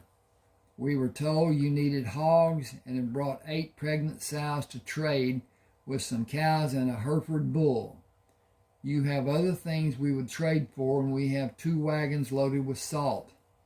You make a revolving pistol that could be a lifesaver for us. We come in peace and only wish to trade. I need to change that because that wish only to trade doesn't work. Only wish to trade. Dink, dink, dink, dink, dink. Wop, wop, wop, wop, wop. Okay. We came in peace and only wish to trade. I had that backward. Okay. Hit that button, hit that button, hit that button. And it got saved. Joshua moved out of the trees. You understand the need I have to protect my people. Ride to the wagons and back here as quickly as you like. Tell each person driving the wagon to open the canvas on each side so we're able to see inside and move 1 wagon at a time down the lane. The next wagon will move only after the preceding wagon has moved halfway down the lane. Anything else will have a terrible outcome. You will have your weapons. We will have your weapons while you're here. Do you understand? I would be as cautious as you. Yes, I understand, and I will tell our people, as I have told them many times while we have sat around night fires, no show of hostility or you will shoot. Aside from the people in the wagon, there are others on horseback. Those on horseback will come as a single after the wagons have passed, unless the father of the people driving the wagons is on horseback. He will be allowed to come with them. Put the cattle in the pasture with your horses. We will construct pens for the sows. Leave them in the cages until they are built. The animals be kept away from our animals for a length of time. Go ahead and be welcome if you come in peace. He started turning the horse and stopped. Every gun within range leveled on him. He raised one hand and looked back. Is it true that you make cheese? Get your company settled and we will talk tomorrow, and yes, we make cheese. I haven't tasted cheese in almost 10 years. The wagons were built for draft with higher sides and shorter bows than a regular wagon. A man and 2 women sat on the seat of the first wagon as it and the man on horseback approached Joshua. I am Clyde Harris. He indicated the people in the wagon. This is Jason Gooding and his wife, and my wife Janet is with them. Our 4 sons are driving the next 4 wagons. One of the wagons belongs to Jason, and the other 3 are mine. Every wagon has at least 3 people riding, at least 2 people riding horses with it. Most of the older boys on horseback are herding the cattle. I am Joshua Crammer. How many wagons in your company? 28. That is more than 100 people. We didn't leave our homes unguarded. Our settlement has more than 200 people. We have needs that you may be able to help us with. Anyway, we felt it would be safer with a large number making the trip. We will camp separate from you and have our own food. 20 of the wagons are loaded with grain. Joshua said, you will need to move the wagons to the grass in front of this tree line. Sheep have been in the pasture until recently, and grass is short. The horses will require grass, and you will put them across the lane in the next pasture that fronts the road. There are guards, but I want 4 or 5 of your grown men with your horses at all times. The others will stay with the wagons. No individual is allowed into our compound unaccompanied. Wow. Not one single individual. Do I make myself clear? Anyone coming in alone will be considered hostile, man or woman, and none of my people will come to your camp. There is a stream across the road where you can get water or bathe or wash clothes. Lines have been stretched for hanging clothes. There is also a house for toiletries. You will dig a new location before leaving, moving the house over the new hole and cover the open hole with a heaping mound of dirt. Who is your leader? Clyde was not prepared for such a question as he stammered. We don't have anyone we call our leader. We all make our own choices. Jason leaned out of the wagon. It was Clyde's idea to get us here. It's been him who has kept us going. He's about as close a leader as we have. Joshua smiled. He is now your leader by virtue of his bravery. He was the one who rode down this lane and met us. He and you will share responsibility for your group. Tomorrow I will come here and call for the two of you to meet me. We will talk until we have an understanding. Then others can talk to a man of their choosing and remain with our man until each of you are safely brought back to this place to return to your cook fires. The children who are less than 13 years of age will be left in your camp until arrangements are made for them. Your women can come as a group tomorrow, but the men will always be separate and have one of our men with him. We will handle any problem in the most severe manner possible. Your visit may be to our mutual advantage, but my concern is only for my people's safety. You handle anything more with your people. We will give aid that is both safe and needed with emphasis on safe. Is that understood? Emphasis on safety. Yep. That's not right. They don't spell safety that way.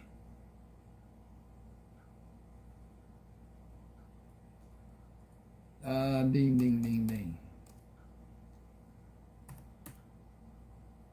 Where am I?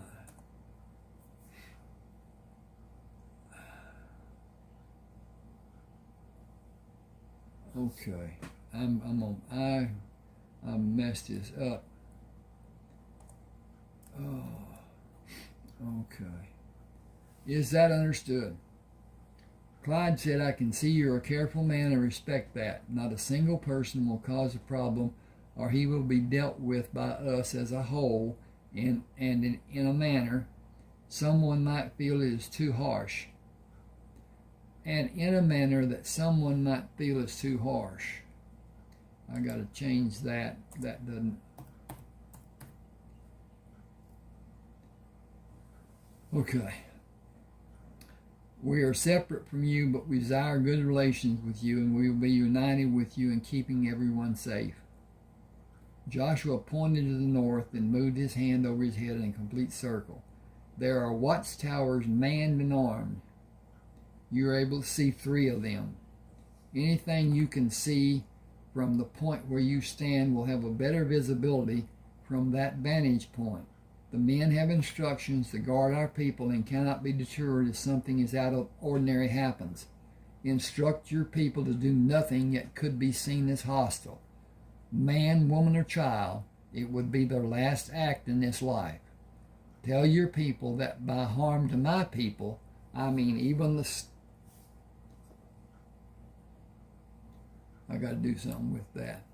Tell your people that harm to my people, I mean even the slightest harm, and that should have another. Okay. And I have only one course of action. It will be swift and it will be final. Joshua turned his back and walked 3 steps, returning back to them. There exists in our midst a number of white people and a number of black people. They are all my family. If there is one soul who does not respect that, all of you can leave now. We all knew about your family. We all knew what your family was before deciding to come here. Our group is mixed, the same as yours. We have people from different parts of the world. There are 9 Negro women and 5 Negro men in our company. They are wishful to have husbands and wives and husbands. Joshua spoke firmly. The only way that can happen is if they stay here and join us to live. My people do not leave here to become a slave or be sold. It is the only stipulation I insist on, and I insist I do. I have bills of sale for all my Negroes, and yet they are all free to make their own decisions. None will leave the safety of the protection that is afforded them here. Dire slavery is just across the rivers which border this land. The slaves there are held with little concern except profit the slave master can turn. Get settled in and stack your guns here on the oilcloth. We will cover them with another oilcloth to protect them. They will remain charged to fire and in an emergency. You will have ample opportunity to retrieve them. Have no fear about their safety from a threat outside of our protection, as no army in this world has the type of firepower which we possess. You spoke of a revolving cylinder pistol. Each person who can handle a gun has two or more at their disposal, which others strategically located with others. You will see cannon located around the compound. There are others that are not readily visible. Our few against many outsiders would not be a contest, and we are always on guard. It is our way of life. It is what has kept us alive. I must ask if anyone in your company has been ill in the last year. None that I know about. Sickness is a concern for us also. Still, I'll ask. Can I see one of your guns? I sure do want one. We have all the iron ore that you could possibly ever want, and we can bring you elements to make gunpowder. We just don't know how to make it safely. William Kendall was blown to smithereens trying to make it, and nobody has been fool enough to try since he died. The iron ore is just laying on the ground and just under the surface of the ground and can be picked out. We cannot make anything from it and don't have tooling to make anything if we could melt it down. We sure don't have anything that will make enough heat to do that. Joshua motioned with one hand. We have a man who brings iron ore. Must be Bill Moore. He traded for some but wouldn't say where it was going. He told us about a group of people living here, but it was Harry Turner who told us about your grist mill and guns. Harry was our first visitor. For safety, we usually allow less than 10 wagons to be here at one time. I have known for some time that this would eventually happen. Clyde said, I'm anxious to know about your guns. We all are. Using the older handgun as an example, Joshua hesitantly explained, the pistol fires an oddly shaped piece of lead. It is not the round ball you are accustomed to shooting. It was round on the front and cylindrical on the sides and flat on the rear. Each projectile is calibrated to fit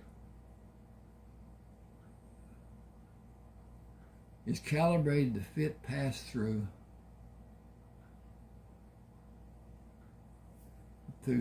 is calibrated to fit and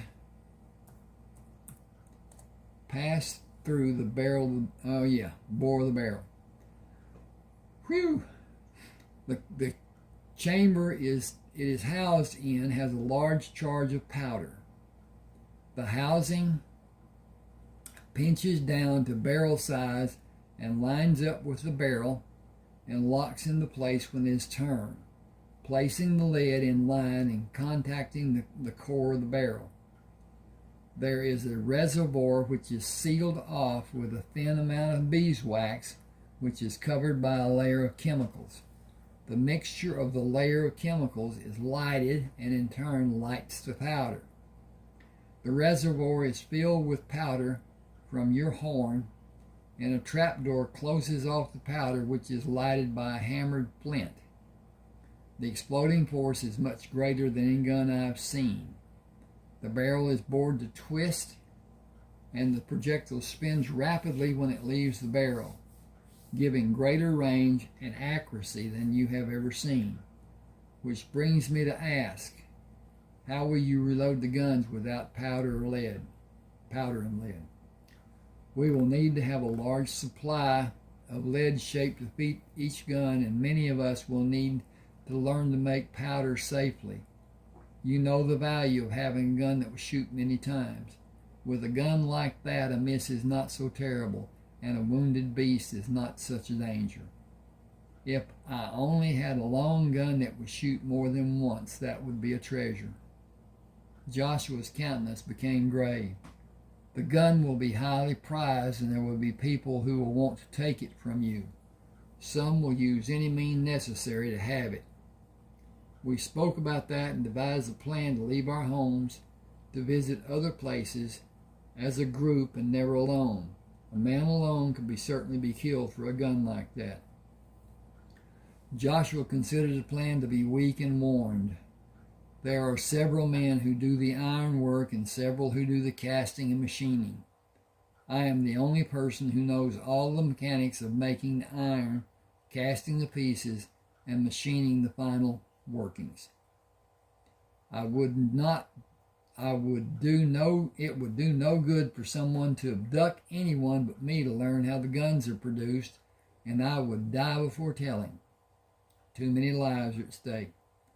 The contents for making the guns are valuable and difficult to find, and production of those individual parts are also difficult. The individual guns may take many days to produce. If we let you have even one, it will be expensive. Clyde shook his head. My life and the lives of those I care about are worth any price you may ask. We brought gold and goods and livestock to trade. We need the grain to be ground, but the grinding was an excuse. We need the guns. Our lives depend on it. Hang on just a second, please. And I'm going to see if it's still, it's working. I'll get through this and quit. Okay. You cleaned out a nest of rat snakes when you came here. The whole world knows about it. We are being threatened and needs the guns. They are the biggest reason why we came. The grain was to keep the women from worrying. We do need the grinding done. We were told you make all sizes of barrels.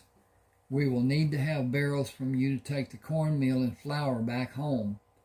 We are not able to farm as a single person should, and our harvest is smaller because the bandits are always coming up from Mexico.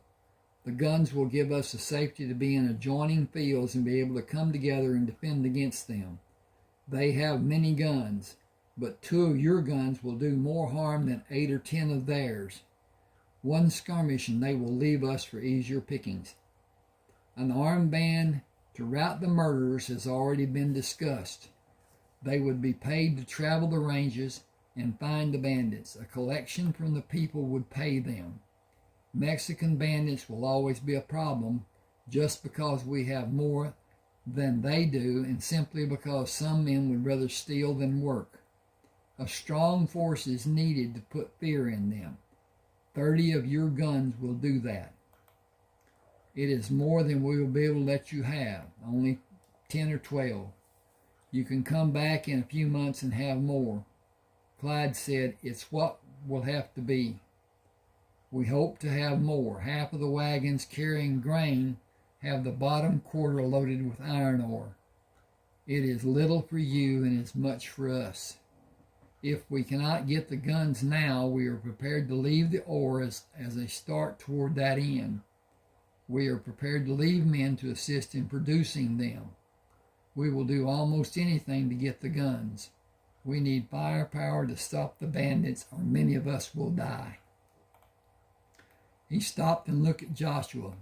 We have good land for farming and pastures for our livestock, and we're going to stay and defend our farms and our families.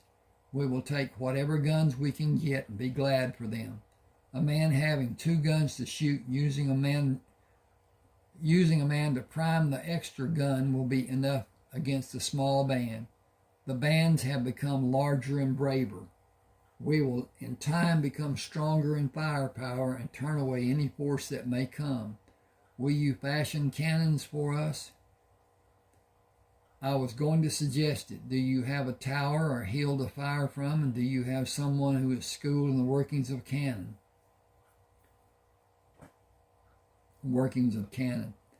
3 old sea dogs who are aboard ships of the line. They are some of those who would stay and help with the blacksmithing and bring the artillery to us when it is completed. 3 of the Negroes are blacksmiths. Joshua turned to Jimenez. Come with me and let the others stay here until the people are settled. Silas, see the collection and care of their weapons. Ezra, post pairs for guards. After the people are settled, and then come in. We will assign guard shifts. This is a mixed blessing, as we need the change these people will bring, but our life will seem very dull after they are gone. He turned back to Clyde Harris. Get your people comfortable, and I'll meet you and Jason here after breakfast tomorrow. Comfort your people and have no fear, as they are safe here. Clyde removed his hat. We are beholding to you. Rest assured there will be no trouble between us. Good night, Mr. Crammer. The three people in the wagon which waved and said good night as Joshua and Jimenez. The three people in the wagon each waved and said good night as Joshua and Jimenez walked away. Jeremiah ran to Joshua to take his gun when Jeanette walked out to meet them, holding Sherman's hand. Are you going to have people come to see us, Papa? Joshua took him in his arms and kissed Jeanette. He turned and held Sherman at arm's length in the air. We certainly are. Placing Sherman on the ground, Joshua watched as he ran to others, shouting about visitors. Joshua took Jeanette's hand and started toward the others. Excuse me. Oh, more than 100 people are in the front pasture. For safety, most of them will stay in the pasture, and only a few will be... For safety, most of them will stay in the pasture, and only a few will be allowed to come into our compound alone with one of our men. That amount of people and our large amount might add up to harsh words and bad feelings, and anything is apt to happen. Excuse me.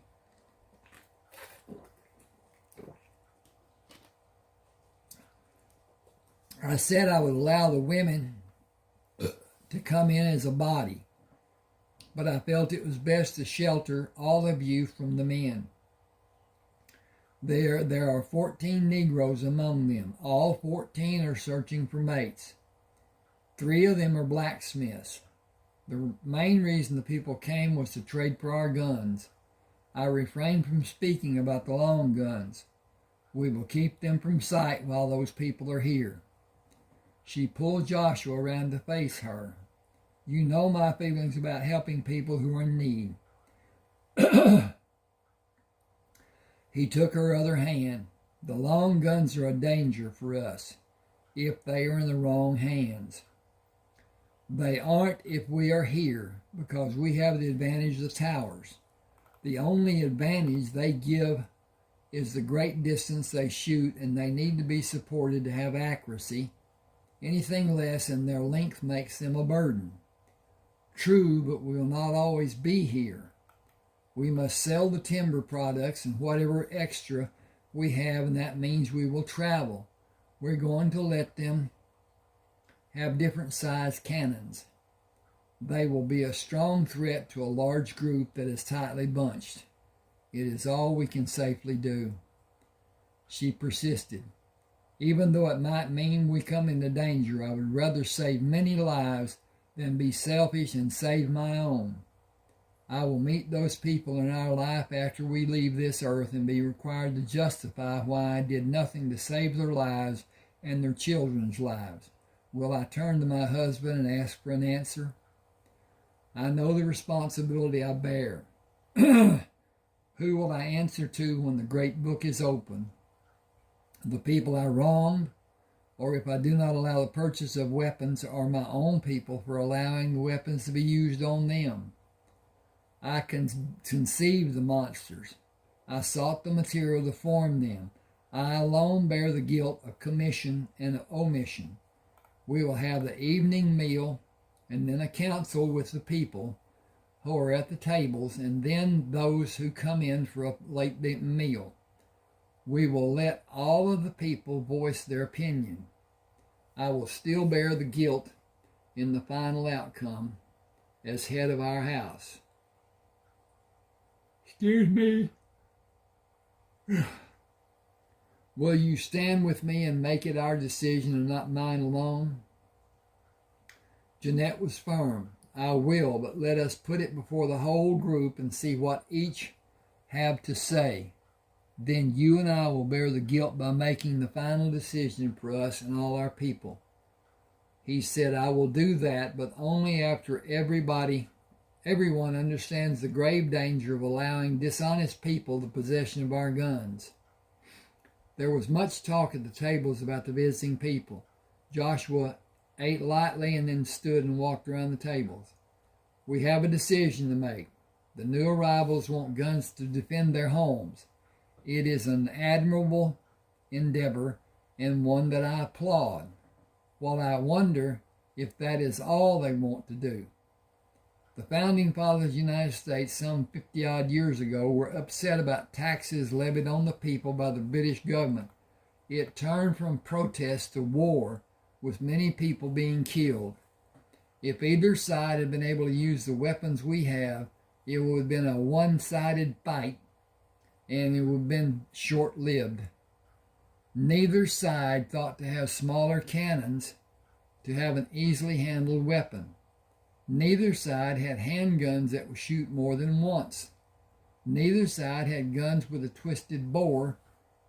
twisting bored-out barrel that shot as accurate as our guns. Many men were killed when another man was the original target, because the old guns shot in a truly inaccurate manner and at inaccurate distances. Even the smallest amount of wind caused the shot to falter or stray from its original path. The people who are camped across the tree line want our guns. Should we let them have more than just a few handguns and keep the long guns hidden from their sight? Before you try to answer, I want to have a roundhouse discussion with my family. Largest to smallest is going to be heard.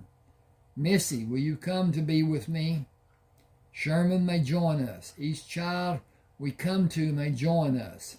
I like having you with me, and your presence calms me. Excuse me a second, I got a eye problem. Okay. We're going to walk slowly. We're going to walk slowly. We're going to walk around my beloved people, and when we are finished, the largest down to the smallest will have as much understanding as we being a group can impart. When the others have finished their meal, we will reenact this scene, and any of you who want to join the second group have my permission. There's always the danger of our guns being turned on us.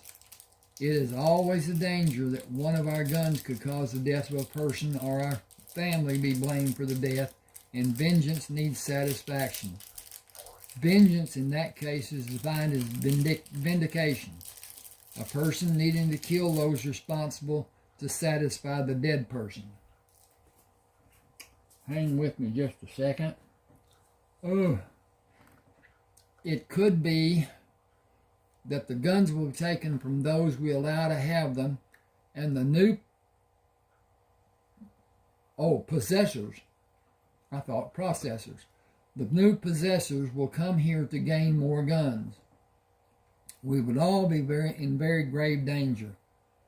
We use our guns for hunting and defense. We will defend ourselves and our property. We have not had reason to do that, and hopefully we never will. But we must always be prepared. Also, considering someone having our guns to copy.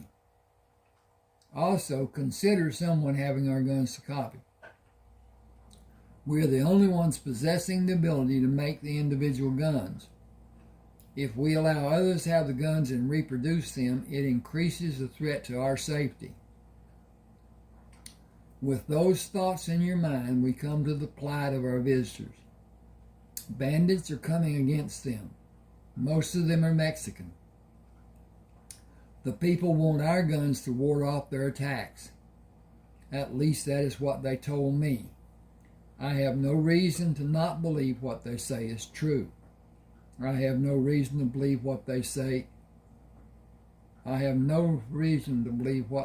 is true.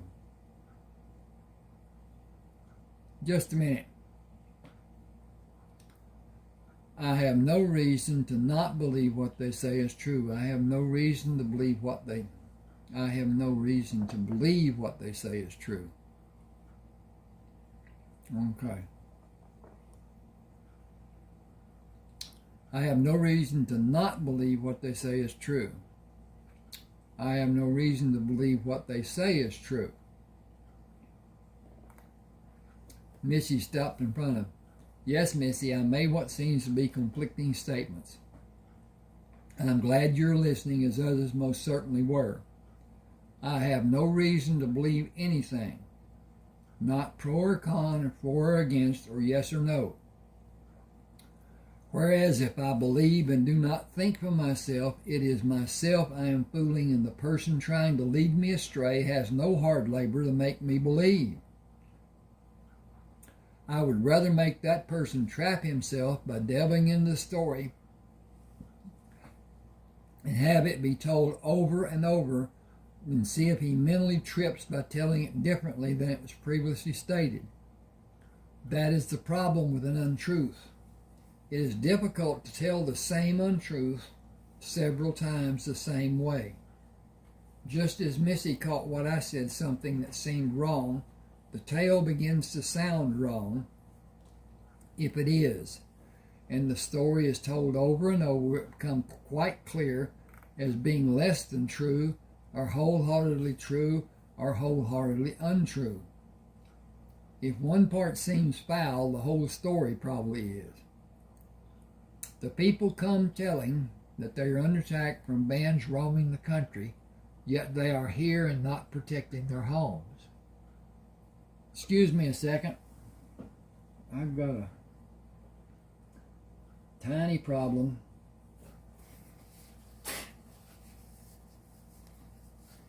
Okay, I'm about to end this. I'm going to get through this part and then I will. Perhaps the people left behind are such numbers that they can hold off a small band of dishonest men. Perhaps the people who come here are concerned that the numbers will eventually not be enough as the bands become larger and braver and better armed. It is not known to us what is true. We must assume that these people are honest, but act as if they are not.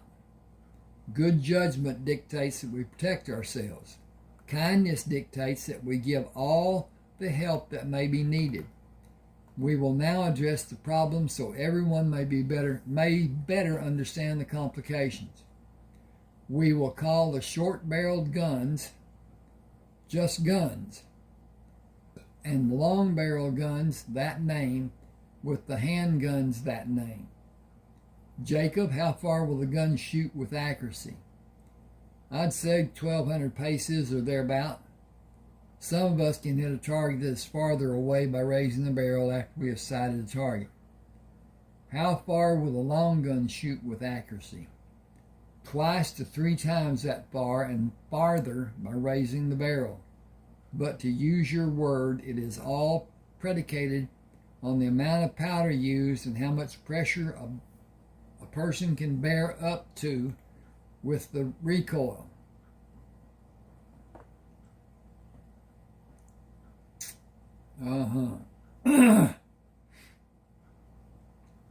Well, anyway, they're talking, so it will be whatever it is.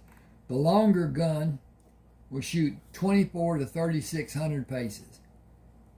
The lead might hit the target before someone near the target could hear the report of the gun being fired. Yes, sir. Fired from one of the towers, it'll surely do that and shoot even farther. We shoot and hit targets before those watching for safety heard the sound from the gun. I would not think about giving those guns to anyone outside our family. I can sit in the tower at the corner of our compound and easily shoot a deer that is grazing in the far pasture and shoot another before the whole herd becomes alarmed, and maybe a third before they all take to the woods. Robert and me and Jacob each kill 2 apiece that way at the same time. I like the gun I fashioned that is longer than the short gun and shorter than the long gun. It is light enough to carry, has enough range to be useful to me. The short gun is a good gun and not heavy, but gives up distance of shooting. My gun is light enough for me to carry and not get tired and still have enough firepower for a distant shot. A smaller man might get tired before the hunt is over carrying my gun. The long gun has to be braced or shot very fast from a standing position. It will kick the fool out of a person who holds it loose. A man has to allow for the kick. You have to hold the gun firm against your shoulder or it will leave a sore spot. A man can't sight the long gun when he has it held against his shoulder and hold it steady for very long. He has to raise the barrel and sight quickly and fire. It ain't likely to be a good shot when a man is tired from doing it. Joshua waited till he sure Jacob had finished. We can let them have the cannons they may want, and they have voiced a concern, a desire for cannons. They could use the cannons on us as offensive weapons, but they can get them from other sources. I want you to take a minute to think about what we will do for those people and keep in mind that they would have to say if you were one of the people on the other side of the trees. I will make the final decision, but your voice will help guide my choice. Hang with me just a second. I got to turn the page. He drew Missy from the ground and turned her to straddle his hip. Just a second, please. Okay, got a few minutes. Only a few years later, you will probably have, you're going to be a young lady when you're 10. Only a few years later, and you will probably have a child of your own. Will you remember me then? I will always remember you. Remember me in your prayers. I will always remember you in my prayers. I will need them even more when I'm no longer with you. She put her hands on either side of his face. You are always going to be with me. I believe I will not see your firstborn, and I want you to always remember those things I've tried to teach you. You're the most gifted of my female children. Develop what you want to use most and keep your education growing. You will teach the younger children, especially Sherman and Heath. Have Ezra and Jimenez and Zeke and William help you. A strong hand will be needed for both of them after I am gone, with a mixture of kindness and understanding. William will not be able to be as kind as he would like to be with them. He will be their father figure, and they will resist him at every turn. Help him when you can. Get out of the way when you're not able to help. It may break your heart, but you must leave them to learn their lessons. Some will be brutal in your mind. Leave them and let the men teach them. I will always be with you, even though you will not see me. I will tickle the back of your neck and play with your hair. You will know I am with you. Tears filled her eyes as she hugged him and buried her face in the curve of his shoulder. Feel only happiness for me, as I will be of my loved ones who have gone on before me, and I will have all of my family eventually as they come to be with me. He pushed her away with his face and kissed her cheek and placed her on the ground. Has everyone decided what we should do? He paused and looked at each person. Before you say yes or no, consider this.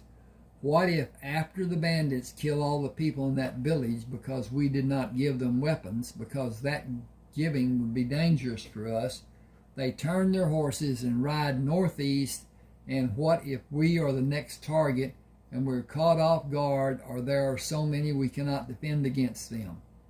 Should we not only give those people weapons, but all the people who stand between the bandits and us?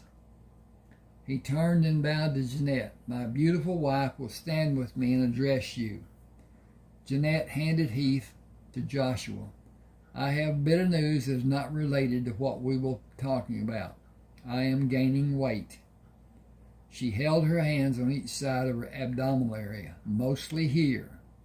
There's another member of the Crammer clan on the way. Not now. Let that be discussed later. I wanted to tell each of you because I am so happy, and now the discussion will be serious, because life should be both joyous and serious to keep a balance. We have an obligation to keep a balance in our lives and in the lives of those around us, both close and far away. Most of you remember what was happening when you came here. Althea, come here, please. Tears came to Jeanette's eyes as she drew Althea to her, putting her arms around her in a firm embrace, and turned her to face the tables. I was badly treated. Mama was, and Althea was. If not for all of you, and especially my darling Sherman, I don't know what I might have done. I wanted to die. Others already died. Those men who killed so many were like the men that these people are facing, and we have the obligation to help them.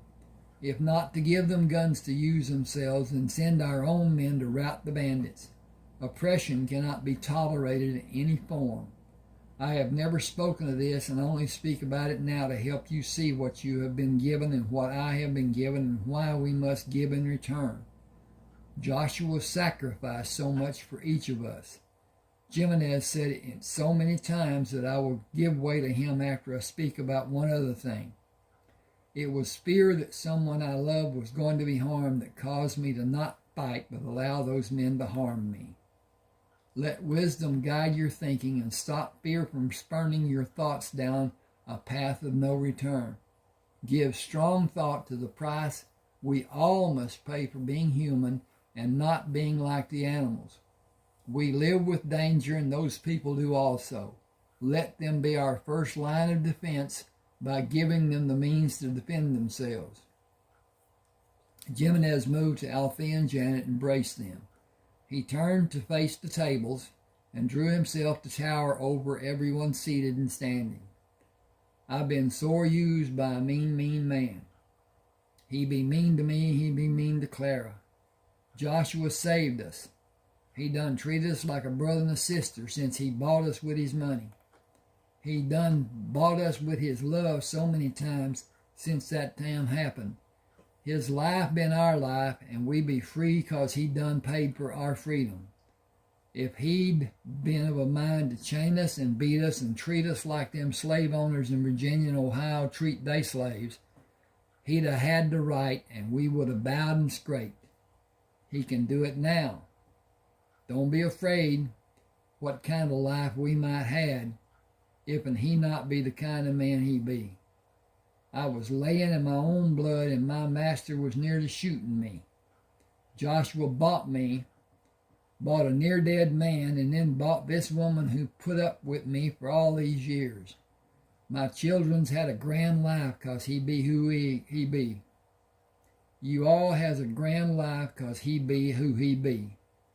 I gonna stand in front of Joshua and stop a bullet that's aimed for him. I gonna choke the life out of anyone that raises a hand to him or his, white or another. Don't make no difference. Either way, we is all his, and I gonna keep him safe, his life, his people, and all the things he owned. I see Miss Jeanette and Joshua's talking about. Them people can stop them bandits from getting to us. Them guns might be used on us, but we're going to kill a whole passel of them first. They can talk big to us, but they got to fight sometime, and we got it all over them when the fighting starts.